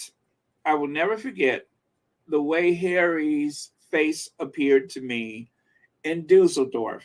And I said to myself, he must be thinking about his grandmother, because on the one hand, there's that photo with Liz Truss, and on the other hand, Harry and Meghan are in Dusseldorf. So surely he had to think, I got to go and see her, and I have to do it as soon as possible. Of course, honoring the commitments, because remember, Harry could not just go to his grandmother without making an appointment. He had to go through the bee and the fly and the wasp before he can get to her. And the reason why that was necessary is because of Charles. Charles made sure that the Queen was handled all the way up to the end. I don't think the Queen had much agency over her own life, as evident by some of those startling images that we saw. So Charles has very poor judgment. He has very, very poor judgment. He always has, and he always will. And that is going to be the downfall of the House of Windsor. So there it says, Prime Minister spokesperson said that the Prime Minister was informed of the Queen's death at 4:30 p.m. by Cabinet Secretary. Liz Truss has spoken to the King. She will chair an operational ministerial meeting at 9 p.m. So, poo-poo to that. All right, let's move on. And so it didn't take long before before someone put together that photo on the left side. I just kind of found that by chance when I was looking into the articles about that. And anyway, I don't know who made that, but it's King Charles Time 100 Mushroom Hunters. So he made the list of the Time Magazine 100 most influential mushroom hunters. And then, of course, that other picture on the right side, I don't know when that was taken, but good God. Well, at least those childbearing hips have come in handy. He got something to rest that basket on. All right, so, and then right here, Liz Truss has spoken to the king this evening and was informed of the queen's passing at 4:30 this afternoon. She will, okay, we did that one already. Prince William, Prince Andrew, okay, and then one more time, you can see there, 5:05 p.m. And I don't know, you guys, if it wasn't for Omid Scobie and a few other people digging into it, I don't know if it was Omid himself that exposed the lie, but they were spending a lot of time thinking of lies when they could have been in the process of mourning the queen of 70 years. Daily Mail misses no opportunity to attack Meghan Markle. As you can see, guys, I was snatching one receipt after the other at that period of time because I knew that it would come in handy. How Buckingham Palace was left incredulous when Meghan said she was on her way to Balmoral ahead of announcement of Queen's death, sparking frantic clarifications. But at the time, they said that Kate was staying behind to take care of the kids. I remember that. Kate was staying behind and she was going to pick up the kids from school so that she would be there with them at this time of despair. Well, there's a photo of Kate, which I assume is Kate driving to pick up the kids, wearing black. Does she look grief-stricken to you? Does she look in shock? Does she look like she desperately wanted to be there with the queen, who couldn't stand her and declared her one of the laziest things that has ever drawn a breath? I don't think so. And then right here, Kate's ancestor plays a key role in the abolishment of slavery. Again, you guys, they are setting Kate up. I don't know what for. I don't know what the outcome is. I don't know if they're trying to build a case to get her out of that family or what. But it seems as though they're trying to set her up in some kind of way. Or maybe it's even more simplistic. Maybe they're just trying to sell newspapers.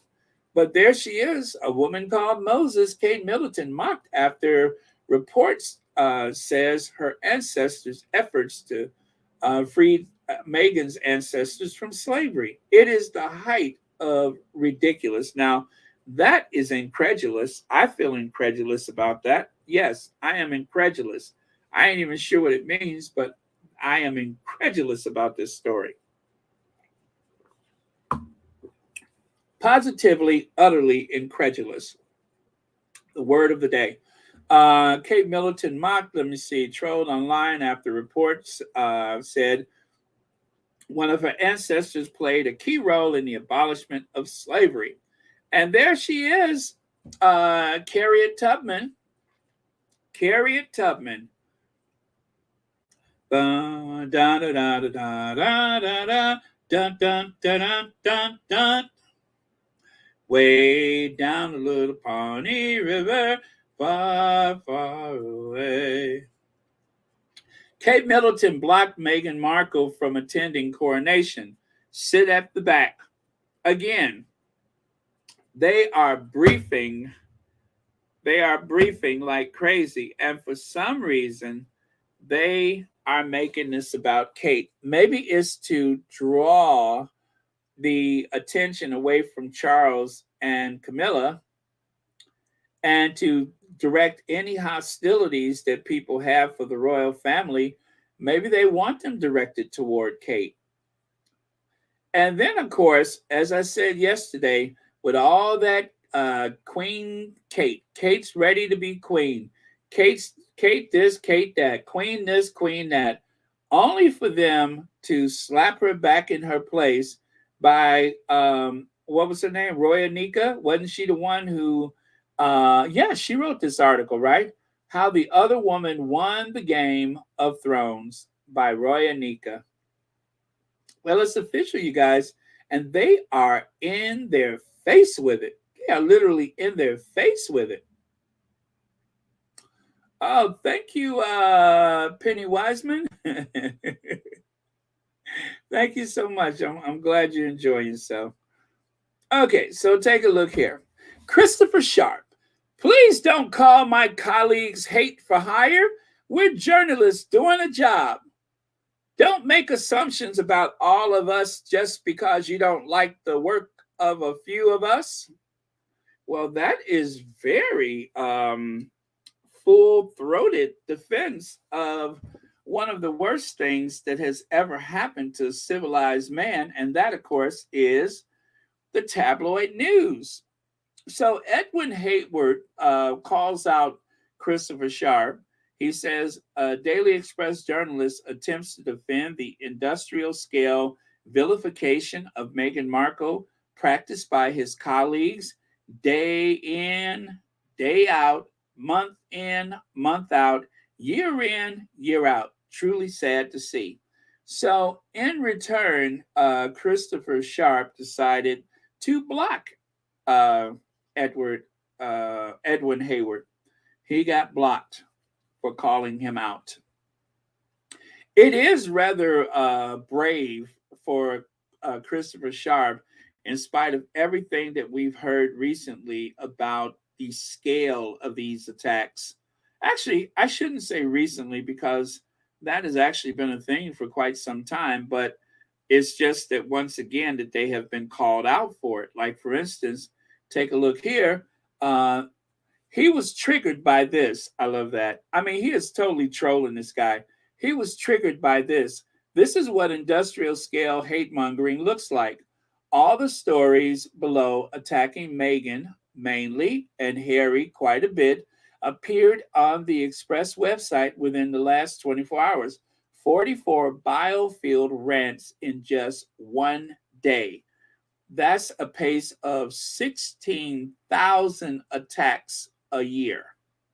Okay? 16,000 attacks in a year at the pace of 44 attacks a day from the Express. That's not even counting the other newspapers, which, of course, let me see. Do I have that? Which, of course, and you know what, guys, I'm usually never this efficient.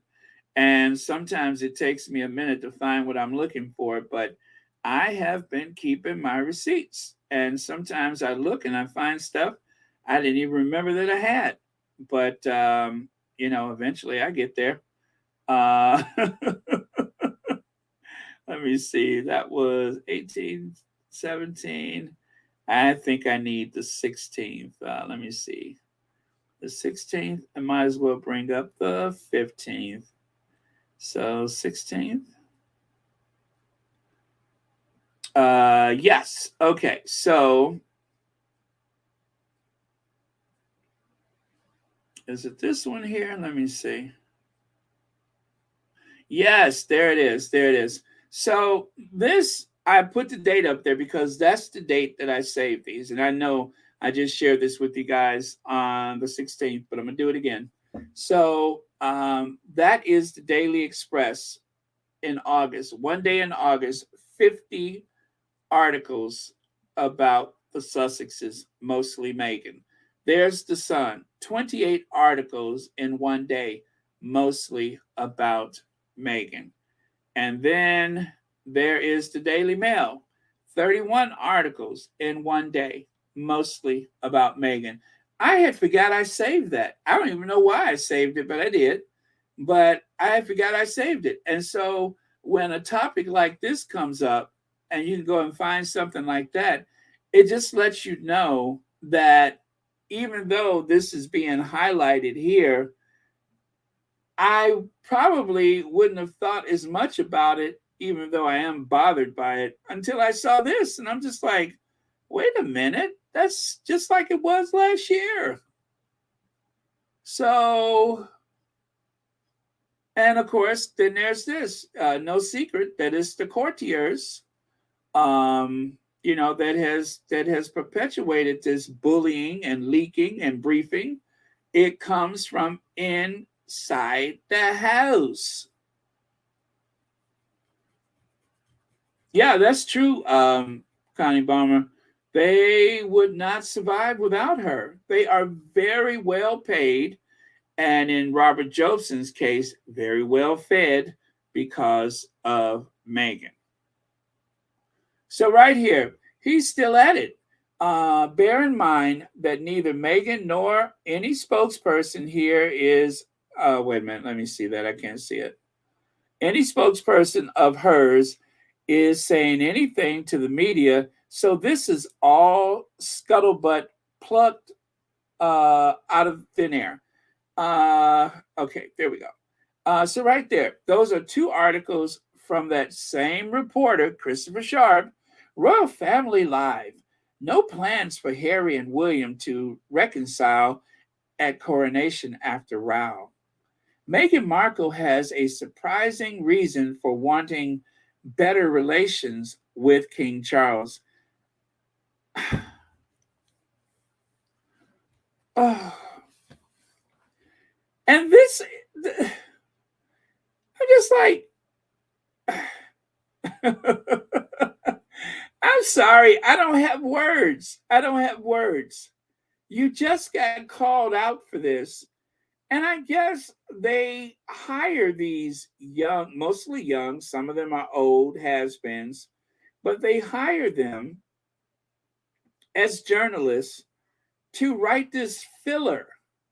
What do you have to say about a person 44 times in one day? 44 times in one day. What is there to talk about? And the Express is the worst. I mean, not that they're the most malicious, but they're the worst in that there's no limit to their imagination about stuff to write about. There's no limit to it. And then, of course, the country's most senior civil servant and private secretary to Prince William in 2018 to 2020, Simon Case is among 4 officials named by the former Treasury employee in a discrimination claim. His defense is that he played a minor role, that's leadership. A former civil servant is suing the Cabinet Office and its head, Simon Case, for direct discrimination and harassment. Now, you know what? I don't know what Simon Case's title was, but they said that he was like one of the youngest that have had that position in a long, long time. But I'm telling you guys, Simon Case, Jason Knopf, and a few other people that have worked in and out of government and back and forth into the royal family's clutches. And of course, in Jason Knopf's case, he even worked for an international bank. These are not jobs that a person do because they like it. These are jobs that people have because they are ambitious and they expect to be in power and control of things with a much greater prize in mind. And so someone will suggest a person like a Simon Case to go and work for the Kensington Palace. And it seems like he came in there in 2018 as though they were sending him into the firm to deal with something. It was something he was supposed to do when he got there. It was some kind of mission that he was on, if you ask me, which is the sole reason why he was there. Nobody would go and work in the royal household like that. I mean, come on. For somebody like a Simon Case, that's a big step backwards. The same with Jacinda. That's a big step backwards. Why are you there? That's the question I would ask is, why are you here? What are you after? You see, having control of the royal family gives you a lot of power in Britain, which gives you a lot of power with a bunch of ancient guilds and societies, the finance community, and so on and so on. These are some heavy players, you guys. Simon Case is a heavy player. This is going to be such a small part of his story. By the time he reaches the end of his life, this is going to be such a small thing. He's not going to go to jail. He probably won't lose his job. If anything, he's going to get a promotion of some sort. Judy must have said, thank you so much for the super sticker, and thank you for watching Royal Sussex. Boris Newman in number 10 was behind Will and Kate's budget flight to Balmoral. That was in The Spectator. When Harry and Meghan were criticized for flying by private jet by Camilla Tominey. Well, turns out that Will and Kate, of course, most of you in the squad know this. If you don't know the whole story, let me just tell you the very shortened version of it. In order to try to embarrass Harry and Meghan, because I think at that time, didn't they use Elton John's private jet? Elton John was trying to get them out of Britain so that they could get away from all of the nastiness. And I believe Elton had a place in the south of France or something like that. So he sends his private jet to take them. And when they found out about it, because it was leaked, of course, from somebody within the royal household, someone on staff who was supposed to be working for them, but really they were leaking to the tabloid media, you know, someone who may have gone to school with someone in the media, right? Y'all know who that is. Someone who may have gone to school with someone else in the media, somebody who went all the way from Texas to God knows where, and they just happen to be friends with the person who has exposed a lot of things about Harry and Meghan. So allegedly, hypothetically speaking, that would be the kind of person who would be in that position. So once they found out about the private jet, something that Charles and Camilla and William and Kate and the kids, something they do without any... I even saw Princess Alexandra go on official royal duty that involved a private jet. Seriously, I saw that. She could have flown commercial. She could have took a train, but she didn't. So they decided that Harry is a hypocrite, and how dare he say one thing and do something else. And of course, every day, Piers Morgan, they just want to have their cake and eat it. They just want to have their cake and eat it. I could have screamed every time he said that, because he repeated it over and over again. But that's part of the propaganda game. They just want to have their cake and eat it. She wants to have her cake and eat it. Now, the thing that really bothers me about all of this stuff about the private jets and everything, okay, that's Harry's kink, okay, if you will. That's Harry's kink. Harry speaks about the environment. You have never, ever, ever heard Meghan say anything about the environment. Meghan focuses on women's empowerment. That's where she starts, and then works her way out from there. But it starts with empowerment and equality for women. You have never heard Meghan say anything about the environment, about carbon emissions and such. It's not to say that she's not conscious or aware of it, but I'm just saying, you don't have that about Meghan. But yet, every time they want to complain about the hypocrisy, they will throw her name in there sometimes, even without Harry's. You say one thing and you do something else. Actually, she hasn't said it. She has not said it. Let me see. Senator Young says, wow, the royal family and the British press is a hot mess, and they only want to look good but never put in the effort to try and actually do their jobs correctly and apologize to Meghan and Harry. Yeah, and that is the one missing ingredient, is the lack of apology. And the other missing ingredient is just do your job and stop thinking about what they're doing. Mary H. says Barron is called brainwashing the massive amount of people into hatred against the innocent woman, rather. They also, they do this to Black people all the time. Yes, they do. Yes, they do. Oh, I'm sorry to hear that. Just finished watching season 5. It was awful. It was wretched. Now, mind you, if season 6, when it comes out, I'm going to watch it. But season 5 was the worst of all of the Crown, which is very difficult to ruin that because they got the money. They have a budget like most people would kill for. There's Hollywood productions that are, major motion pictures that do not have the budget that the Crown has. But that last season was dreadful. But I'm with you, though. Was that Lacide? I will watch the next one.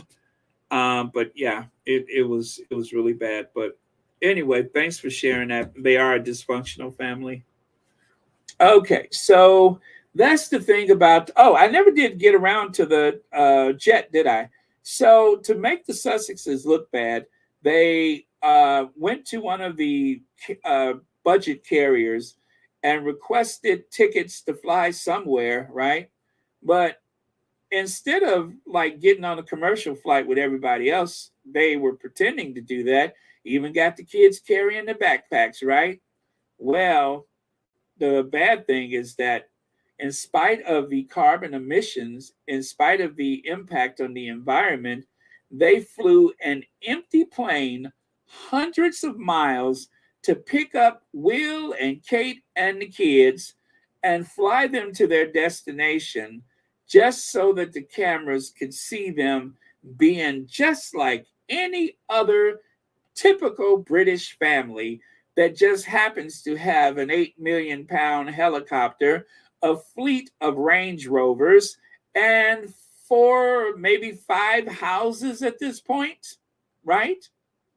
A clothing allowance, nannies, cooks, drivers, butlers. They got all that stuff. But they want us to believe that, oh, Pa and Ma and the kiddies, they grabbed their bags and they walked over to the plane just like everybody else. The only thing is the plane was empty. And trust me, a plane that holds over 100 passengers burns a hell of a lot more fuel than Elton John's private jet. So that is why this is such a farce and so ridiculous, so hypocritical. And they say that the brains behind that was Simon Case, who I guess supposed they would never get caught. Now you could accuse the Sussexes of a lot, but they haven't brought a commercial airliner to pick them up, to take them a few hundred miles instead of taking the train. Like even the Queen has taken the train. The Queen has used the train on occasion, and not just her private rail car. She actually has used a train like everybody else. Now, they would keep the whole front of the train private for her. They'd buy out all the tickets and stuff and the first class, but it was still a train and still less expensive to operate than a 100 passenger commercial jet, just to make a point. Thank you, Simon Case. So there's Willie, Simon, Jason, Christopher, what's his name? I don't know his name. Oh, Christian Jones. And, you know, I'm going to say Amy, I don't know. Sarah, I don't really know, but Sarah looks shady. Samantha, oh, good God, she terrifies me. I mean, let me pull this down so you can get a good look at that mug. Look at her. If she doesn't look like she just escaped from a men's prison, she looked like she just escaped the men's prison. Like she was there for about 2 weeks and they didn't even notice the difference. So, yeah, that's the crew right there. That's the crew. And of course, out of all of them, out of all the guys, I have a sneaky suspicion that at least three of them would be more than willing to travel as far as Poland for a good pulled pork sandwich. I might even say that, oh, maybe four of them have traveled all the way to Poland for a delicious pulled pork sandwich. Yeah, I know. I know a couple of them are married to, but I still think that between the four of them, a pulled pork sandwich is not off the menu. So, but then again, you know what they say. Former Prime Minister Jacinda Ardern keeps Harry and Meghan's messages secret for now. Well, even though they tried to make this big to do about William signing up Jacinda for his Earth shot, even though they made a big fuss about that, Jacinda seems to have a lot of free time all of a sudden. And I can assure you, Jacinda is not about to take her family and relocate to central London so that she can be part of this Earth shot. This is just her name, like so many other former heads of state. Having her name on a board of directors in some capacity is always good to heighten the influence of an agency. Nearly 3 years of correspondence from 2018 to 2022 was requested in messages between the office of the former prime minister and in the office of the Duke and Duchess of Sussex were released, but additional direct communication between Jacinda and Harry and Meghan themselves won't be released. So they have been talking up a storm. They have been best of buddies, but they have kept it very discreet. And it was a request for information or something to do with Jacinda's leaving office that they were able to find out the extent of this communication. And so now we know. And when you know, you know. But for William, I don't think William is trying to pick Jacinda up and put her into his thing for any other reason but her name recognition. And when it comes to work, I mean, she's been a head of state, one of the youngest heads of state, and one of the few that has actually had a baby while serving as the chief executive of a government. And that is something that is, pretty commendable. I mean, it's hard enough to be a mom with any other circumstances, but she has survived things like a global pandemic, as well as the mass shooting at a mosque. And so she's battle hardened, and whatever the reasons are, she decided to step down. I feel really bad about that, but I guess she did what she had to do. Let's see. Black Queen says, Baron Dominion disappointingly settled. Oh, no. Oh, no. It's all about the bottom line. Bottom line, is it versus morality and humanity?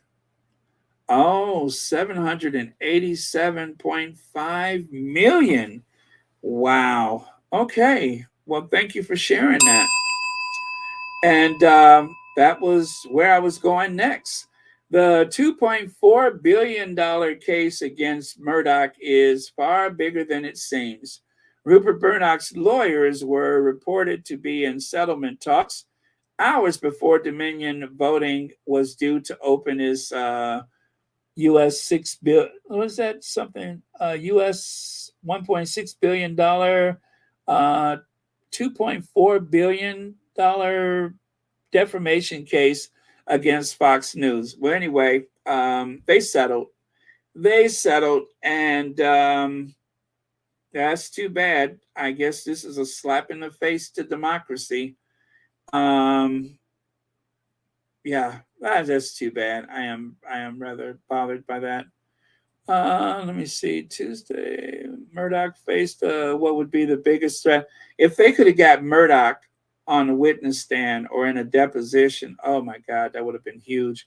Whether a settlement is possible with Dominion is complicated by an almost identical lawsuit by a second voting machine company, Smartmatics, claiming 2.7 billion in damages. So I guess they're going to settle that one too. That's 4.3 billion at stake. Well, you can chalk that down a little bit because now they just settled for less than $1 billion, even before any punitive damages. And now, see, you guys, the punitive damages, let me tell you what I know about that.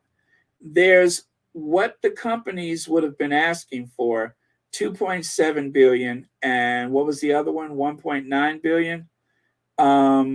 So that's one thing. But punitive, if they would have gotten a decision from a jury, if they would have lost in court, you guys, a U.S. jury, 12 men and women, a group of 12 men and women, they could have hit them with punitive damages that would have been so astronomical that Rupert Murdoch News Corp wouldn't have been able to pay it back in the next 50 years.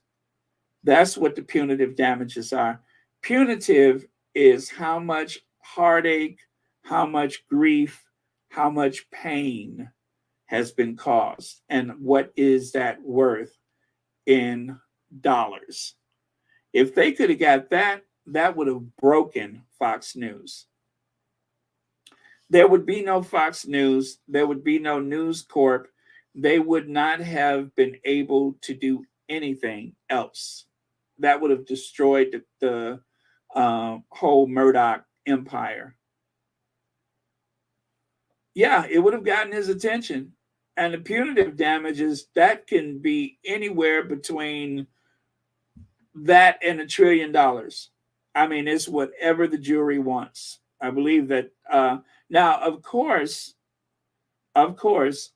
most times those figures that they give out as a judgment to punish those companies that are at fault, they usually reduce it because sometimes they're so astronomical that it's just no way. But they'll reduce it. But you don't even want to be in that position because when they reduce the punitive damages, you will still lose everything right down to your cufflinks. So it's unfortunate. I wish they would have pursued the case, but oh well, there we go. So Murdoch acknowledges Fox News host endorsed election fraud falsehoods. So they do have on the record that Murdoch knows that they overreached. And it's too bad that they are going to, let me see, Dominion got 787 something, and they wanted 1.6. Still a lot of money, but God, they could have got that 1.6 and a lot more. They could have just destroyed News Corp. Okay, so I've said this before, and just in case you didn't hear it, in the U.S., there's no national voting involving a single agency, right? every state has their state office of elections. Every county have their own set of rules for elections, right? And then, of course, the state and the counties are how elections are conducted. And so, Dominion, and what's the other company? Um, Gosh, I just saw it. But anyway, Dominion and the other company, they make machines for voting. It's a good business to be in because you can make a lot of money because they only use Smartmatics. They only use the machines a few times a year, if that. But every city, I'm sorry, not every city, but every county and every state has their own way of doing things. Just like we don't have a national police force, we do have federal marshals, but not that many. There's like, I think in the United States, somebody look it up. How many police agencies are there in the United States?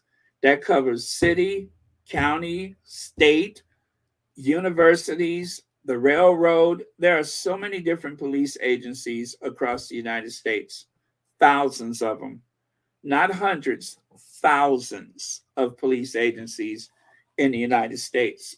Somehow it all gets done. I don't know how, because it seems like there should be one way to vote across the country, but it's not. People do it various ways in various places. So that is why Dominion and Votomatic, this is the reason why they're having the lawsuits, is because they have been accused of being the companies that rigged elections, even though they did not. Oh, thank you. Okay, are you ready for this? 17,985 police agencies in the United States of America. That means university police have the same power as a municipal police officer, who has the same power as a county sheriff, who has the same power as a federal marshal, more or less. Yeah, so yeah, that's easy. It's 18,000. 18,000 police forces across the United States. So consider, if there's 18,000 police forces, consider how many counties there are in a state and how many different counties vote different ways using different equipment, punch holes, key cards, all that stuff. So this is why it is so confusing as to who's responsible. Although Fox News knew that Dominion were not the ones that provided the equipment in the places where Trump accused election fraud. And I suppose Smartmatics has the same claim. It wasn't even our machine. You know that you lied, et cetera, et cetera. So, wow. It's a big country, 330 million people or more.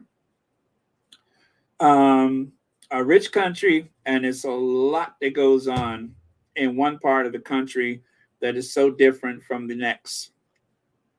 So there you go. I guess he got off on this one. Now, can you ask me a question? Why is his glasses lopsided? Once, what is that? That looks like oh, yuck. Could you imagine how it smells inside of those creases? Does he ever put soap and water? Does he use a Q-tip? How does he clean that? I'm just asking for a friend. Future of the slim down monarchy. So, as I was saying, Charles makes some of the most ridiculous decisions. He's his own worst enemy. As a matter of fact, as quiet as it's kept, he's even the nation of Britain's, of the United Kingdom's worst enemy. The future of the slimmed down monarchy. King Charles is set to use reign to overhaul the future. I'm so tired of hearing about slimmed down monarchy.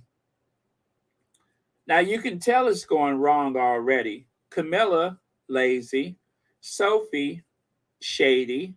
William, shadier. Princess Anne, aloof. Kate, laziest. And then, of course, Pennywise, angry. So if you combine, well, actually, William and Pennywise both have their own anger issues. But if you combine all of that together, this is the future of the House of Windsor. And when I say nobody's interested in what any of these people do, I'm serious. Nobody's interested. This is a huge mistake. You don't know what you have until you lose it. You never miss the water until the well runs dry. Oh, what's that they say? You can lead a horse to water, but you can't make him drink it. Whatever you want to call it. Yes, Pam Porter, boring.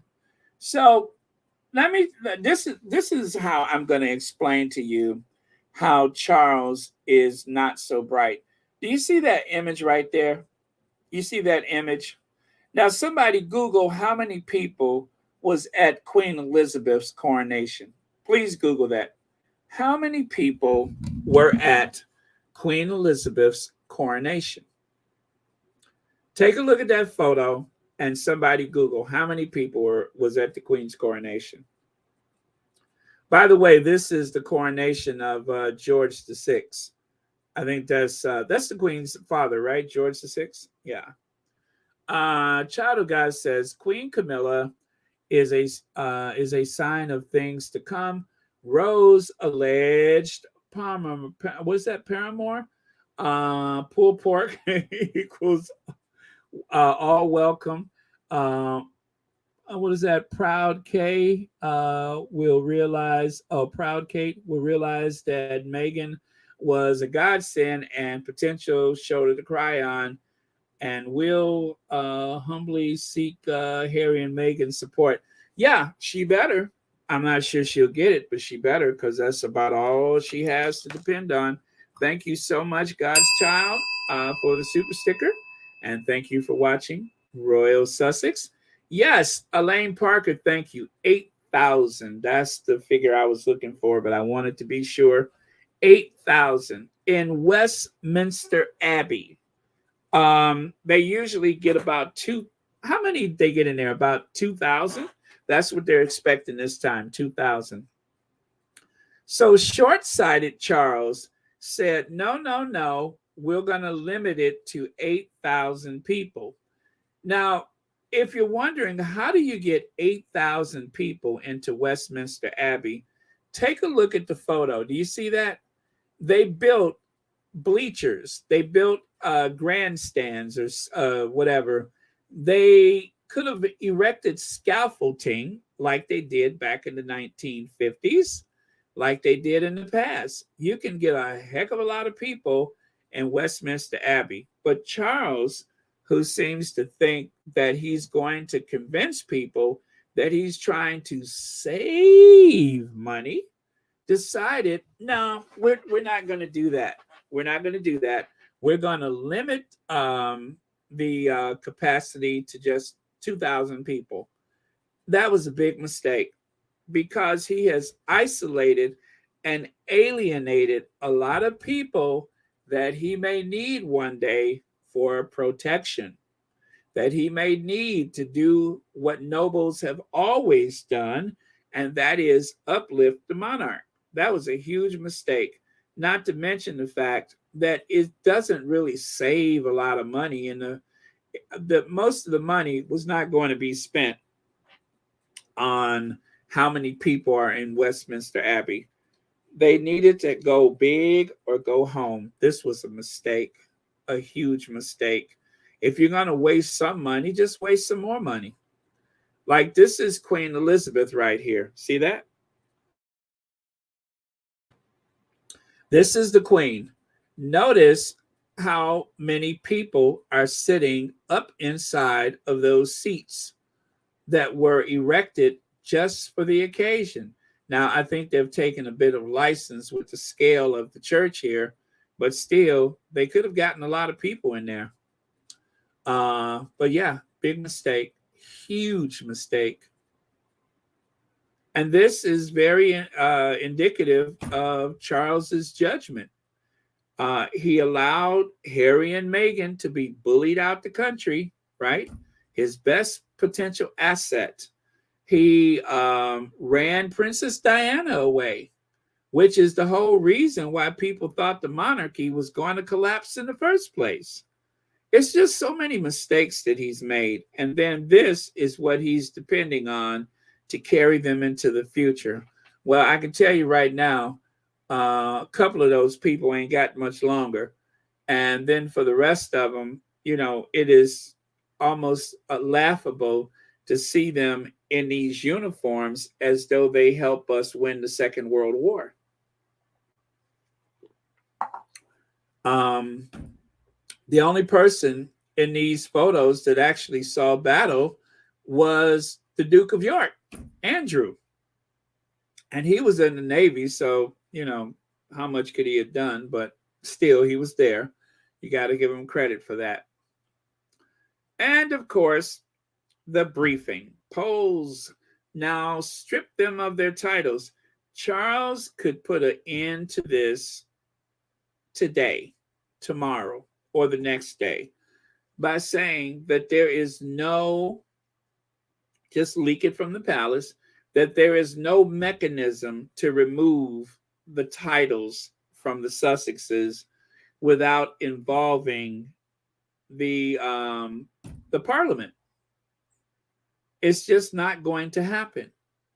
But he's allowing people to brief against the Sussexes like there's some potential that they are going to lose their titles. And even if they did, you have to also make it very clear that Harry is born a prince and will always be a prince.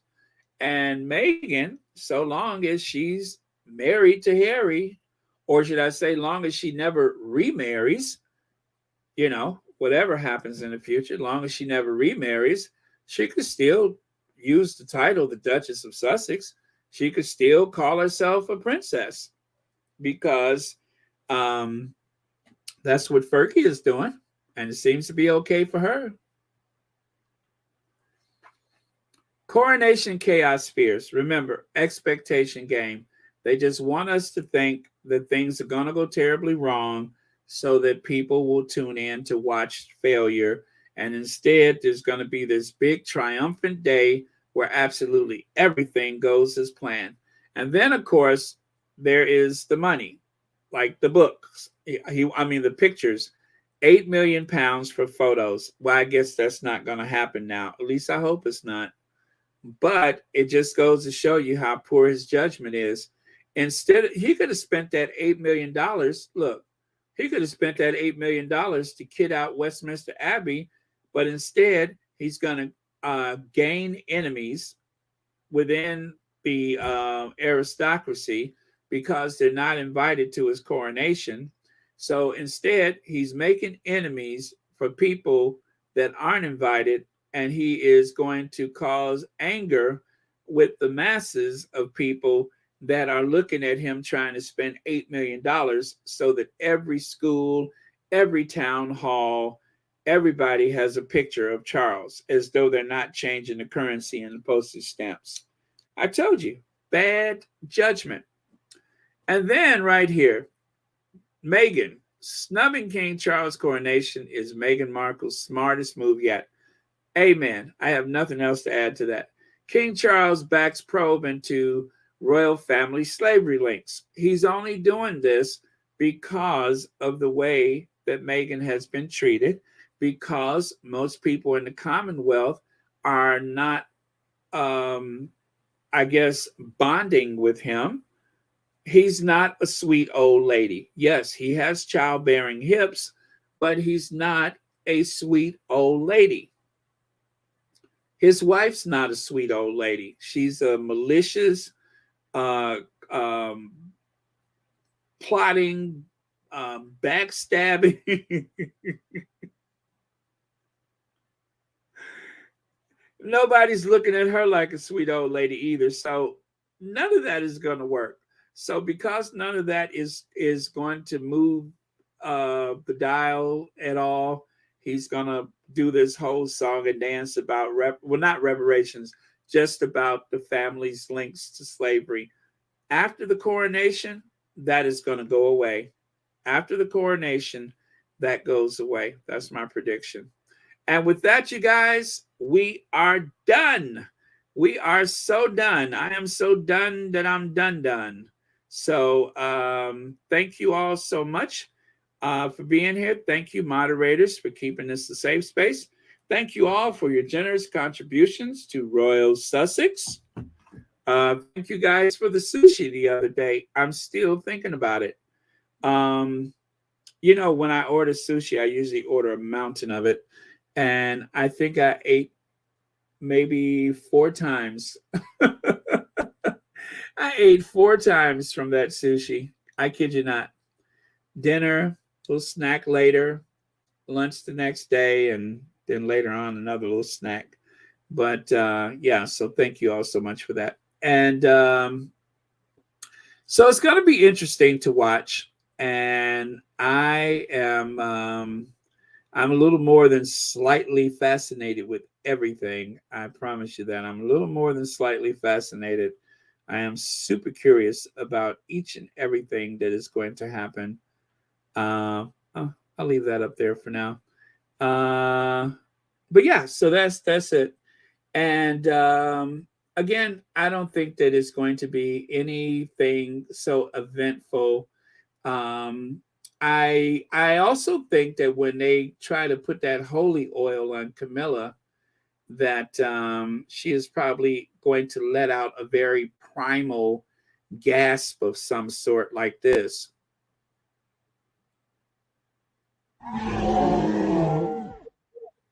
Yeah, that will probably be her reaction to, right?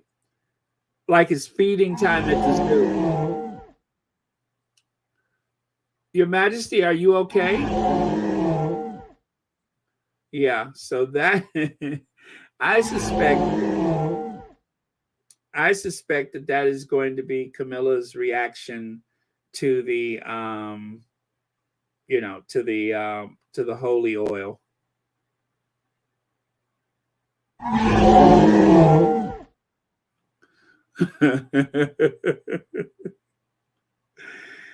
Let's see. All this stripped them of their titles will never happen. If it were to happen via Parliament, everyone with titles stands the risk of being stripped, starting with King Charles III. If the people start a revolution, there you go. And that's why it's not going to happen. The likelihood is slim to none. Don't start none, and there won't be none, right? So they need to, Charles needs to show some leadership. You know, he needs to you know, just say something. He needs to say something. But as things are going right now, I think he's making a huge mistake where that family is concerned. A huge mistake. So, but you know what they say, sometimes you can show people better than you can tell them. But as for William, who's been very quiet lately, I don't know what William's up to, but he's been very quiet lately.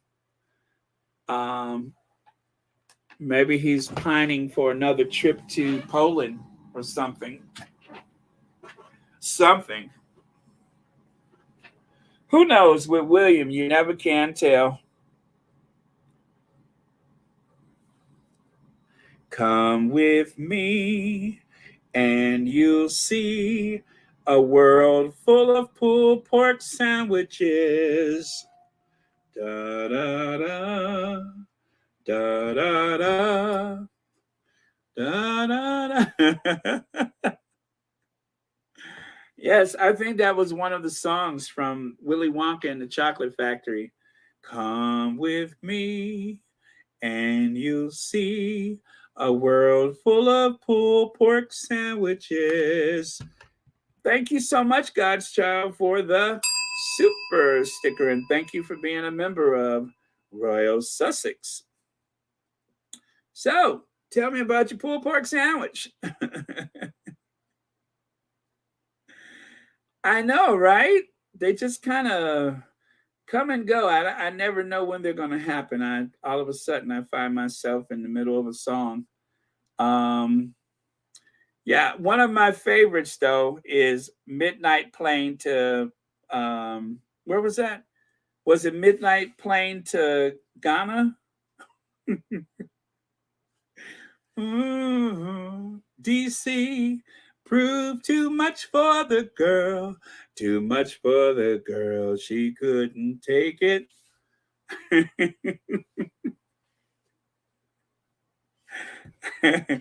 Yep, the Midnight Plane to Ghana. Not one of my high points, but still, it was fun. The Midnight Plane. Ooh, y'all. Ooh, y'all. All right.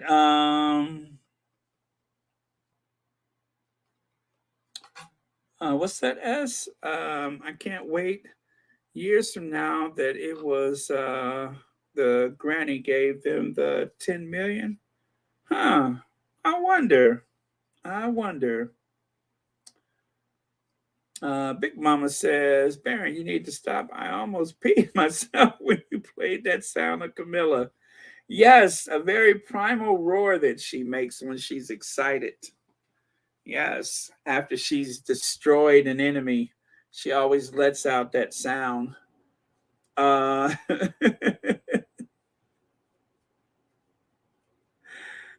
man. But I like her in the back of the, what is it, the State Bentley, munching on those flowers. That was fun. Let me see if I can find that. Where she's in the back of her State Bentley munching on those flowers. Boy, that's something, though. And to think the Queen could not stand her. And now she's wearing the Queen's jewels. When she dies, she's going to be on top of the Queen. You know what I mean? I mean, they have those shelves inside of the crypt. And they're going to drop Camilla down in there with the rest of the family. Ugh. I mean, just the access that Camilla has. Oh, there's okay. Here you go. Here you go. Now, the way to do it is you have to have that, right? You have to have that, and then you do this.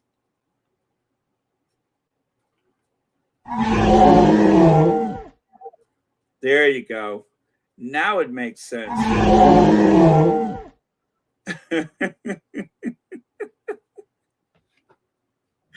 Now it makes sense, Big Mama. Yep, now it makes sense. Now it's like somebody just got a piece of rawhide and they're ripping and tearing into it. But anyway, that's enough of that. Let's put something more pleasant on the screen, like I don't know, our Duchess. There we go. So thank you very much, everybody. Just looking over your last few comments here before we take leave. But anyway, you guys, it's going to be interesting and not exactly the kind of energy that I was expecting leading up to this point, but still, it is interesting.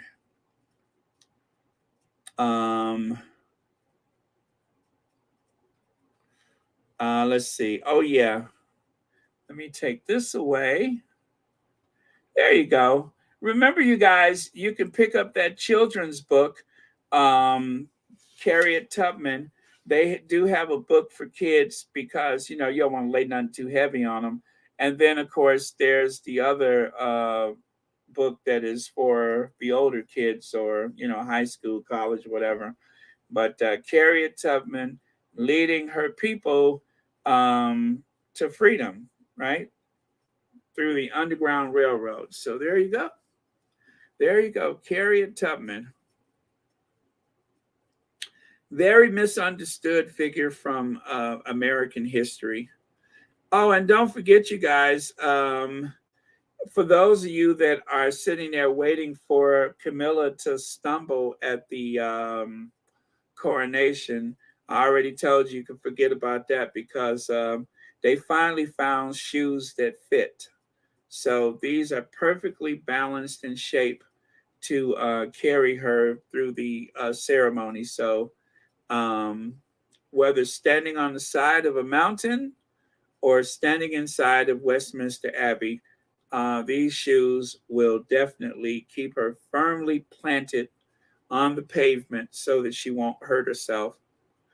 And like I said, when she went shopping for the shoes, she took a little time to eat a snack in the back of the state Bentley. As you can see right there, she's ripping off those bulbs one after the other and the leaves. Very healthy snack, enough roughage to keep you regular. Yep. So, very, very smart of her, though. Very smart.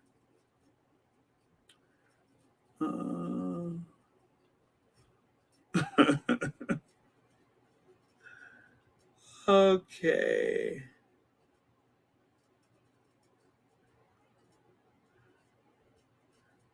All right, just looking for something here. Nope, that's not it. Oh, there we go. There we go. I was looking for our queens. There we go. We always end with our queens. Okay, you guys, thank you all so much.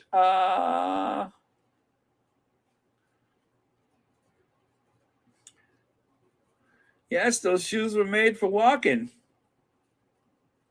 Walking, climbing, foraging. Yeah, you can make it through the snow, through the mud, into Westminster Abbey. Okay. Okay, so we're good then. I will see you guys tomorrow. Love you guys. And I'm trying to think, was there anything else? I guess I'm good. I don't think there was anything else.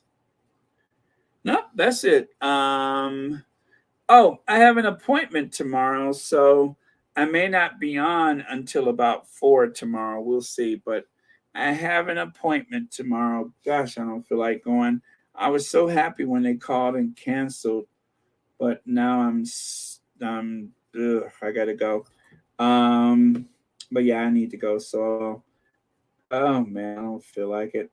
All right, you guys. But yeah, so it'll probably be later tomorrow. So 4 o'clock Central Time is my best guess for tomorrow. So whatever that is for you guys, but 4 o'clock Central here is probably like 10 p.m. UK, I think, right? Okay, about 6 hours difference. I think it's 6 hours. All right, so we're good? Good. All right, so with that, you guys, I am going to cue the Ginger Avenger. And why do I feel, oh, the last word of the day. That's what I'm forgetting. Our last word of the day. How do we sum up today? I guess that was it. Those shoes were made for walking. Sounds good to me, Teresa McDougall. Thank you very much. Very wise and sage words if there ever has been. Okay, and with that, you guys, on with the Ginger Avenger. And remember, Meghan, one of us. Meghan, one of us.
Good night, Connie Balmer. Good night, Black Queen. Good night, Lydia. Good night, Mo Shannon. Good night, Cookies and Cream. Good night, Reba Henderson. Good night, Mary H. Lou Lee. Good night, V. Thomas, Marshar, Olivia Harris. 1960 TLM.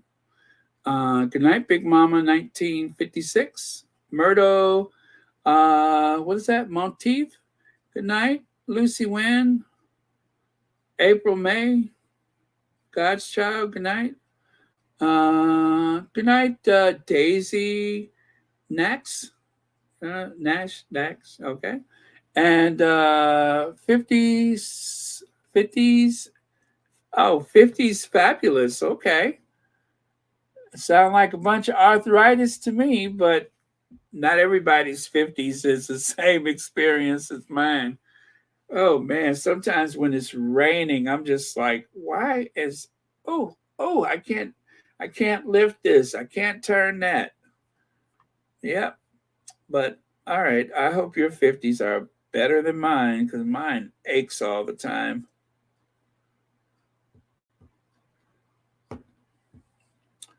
Let me see. I'm so proud of the squaddies' intelligence and creativity. I love the squad. It's high time that the squaddies have their own media. I subscribe to it, right? Yeah, me too. Well, I guess we do already. The squad has its own media. I mean, the way the future is going is streaming, just like we are now. So that is the wave of the future. Yeah, I see that, Connie. There's still quite a few people here. Maybe if I sang a song, that'd get it out of here, right? That'd clear them out. Yeah. Oh, those shoes, huh? Those shoes. Yeah, I don't know. It was going around the what do you call it? So I definitely won't take credit for it. But when I saw it, I'm like, yes, that is so appropriate. I love it. Everything that I wanted to say and didn't have the words, so somebody made a picture. Yeah, very cool. All right, so no worry. Okay.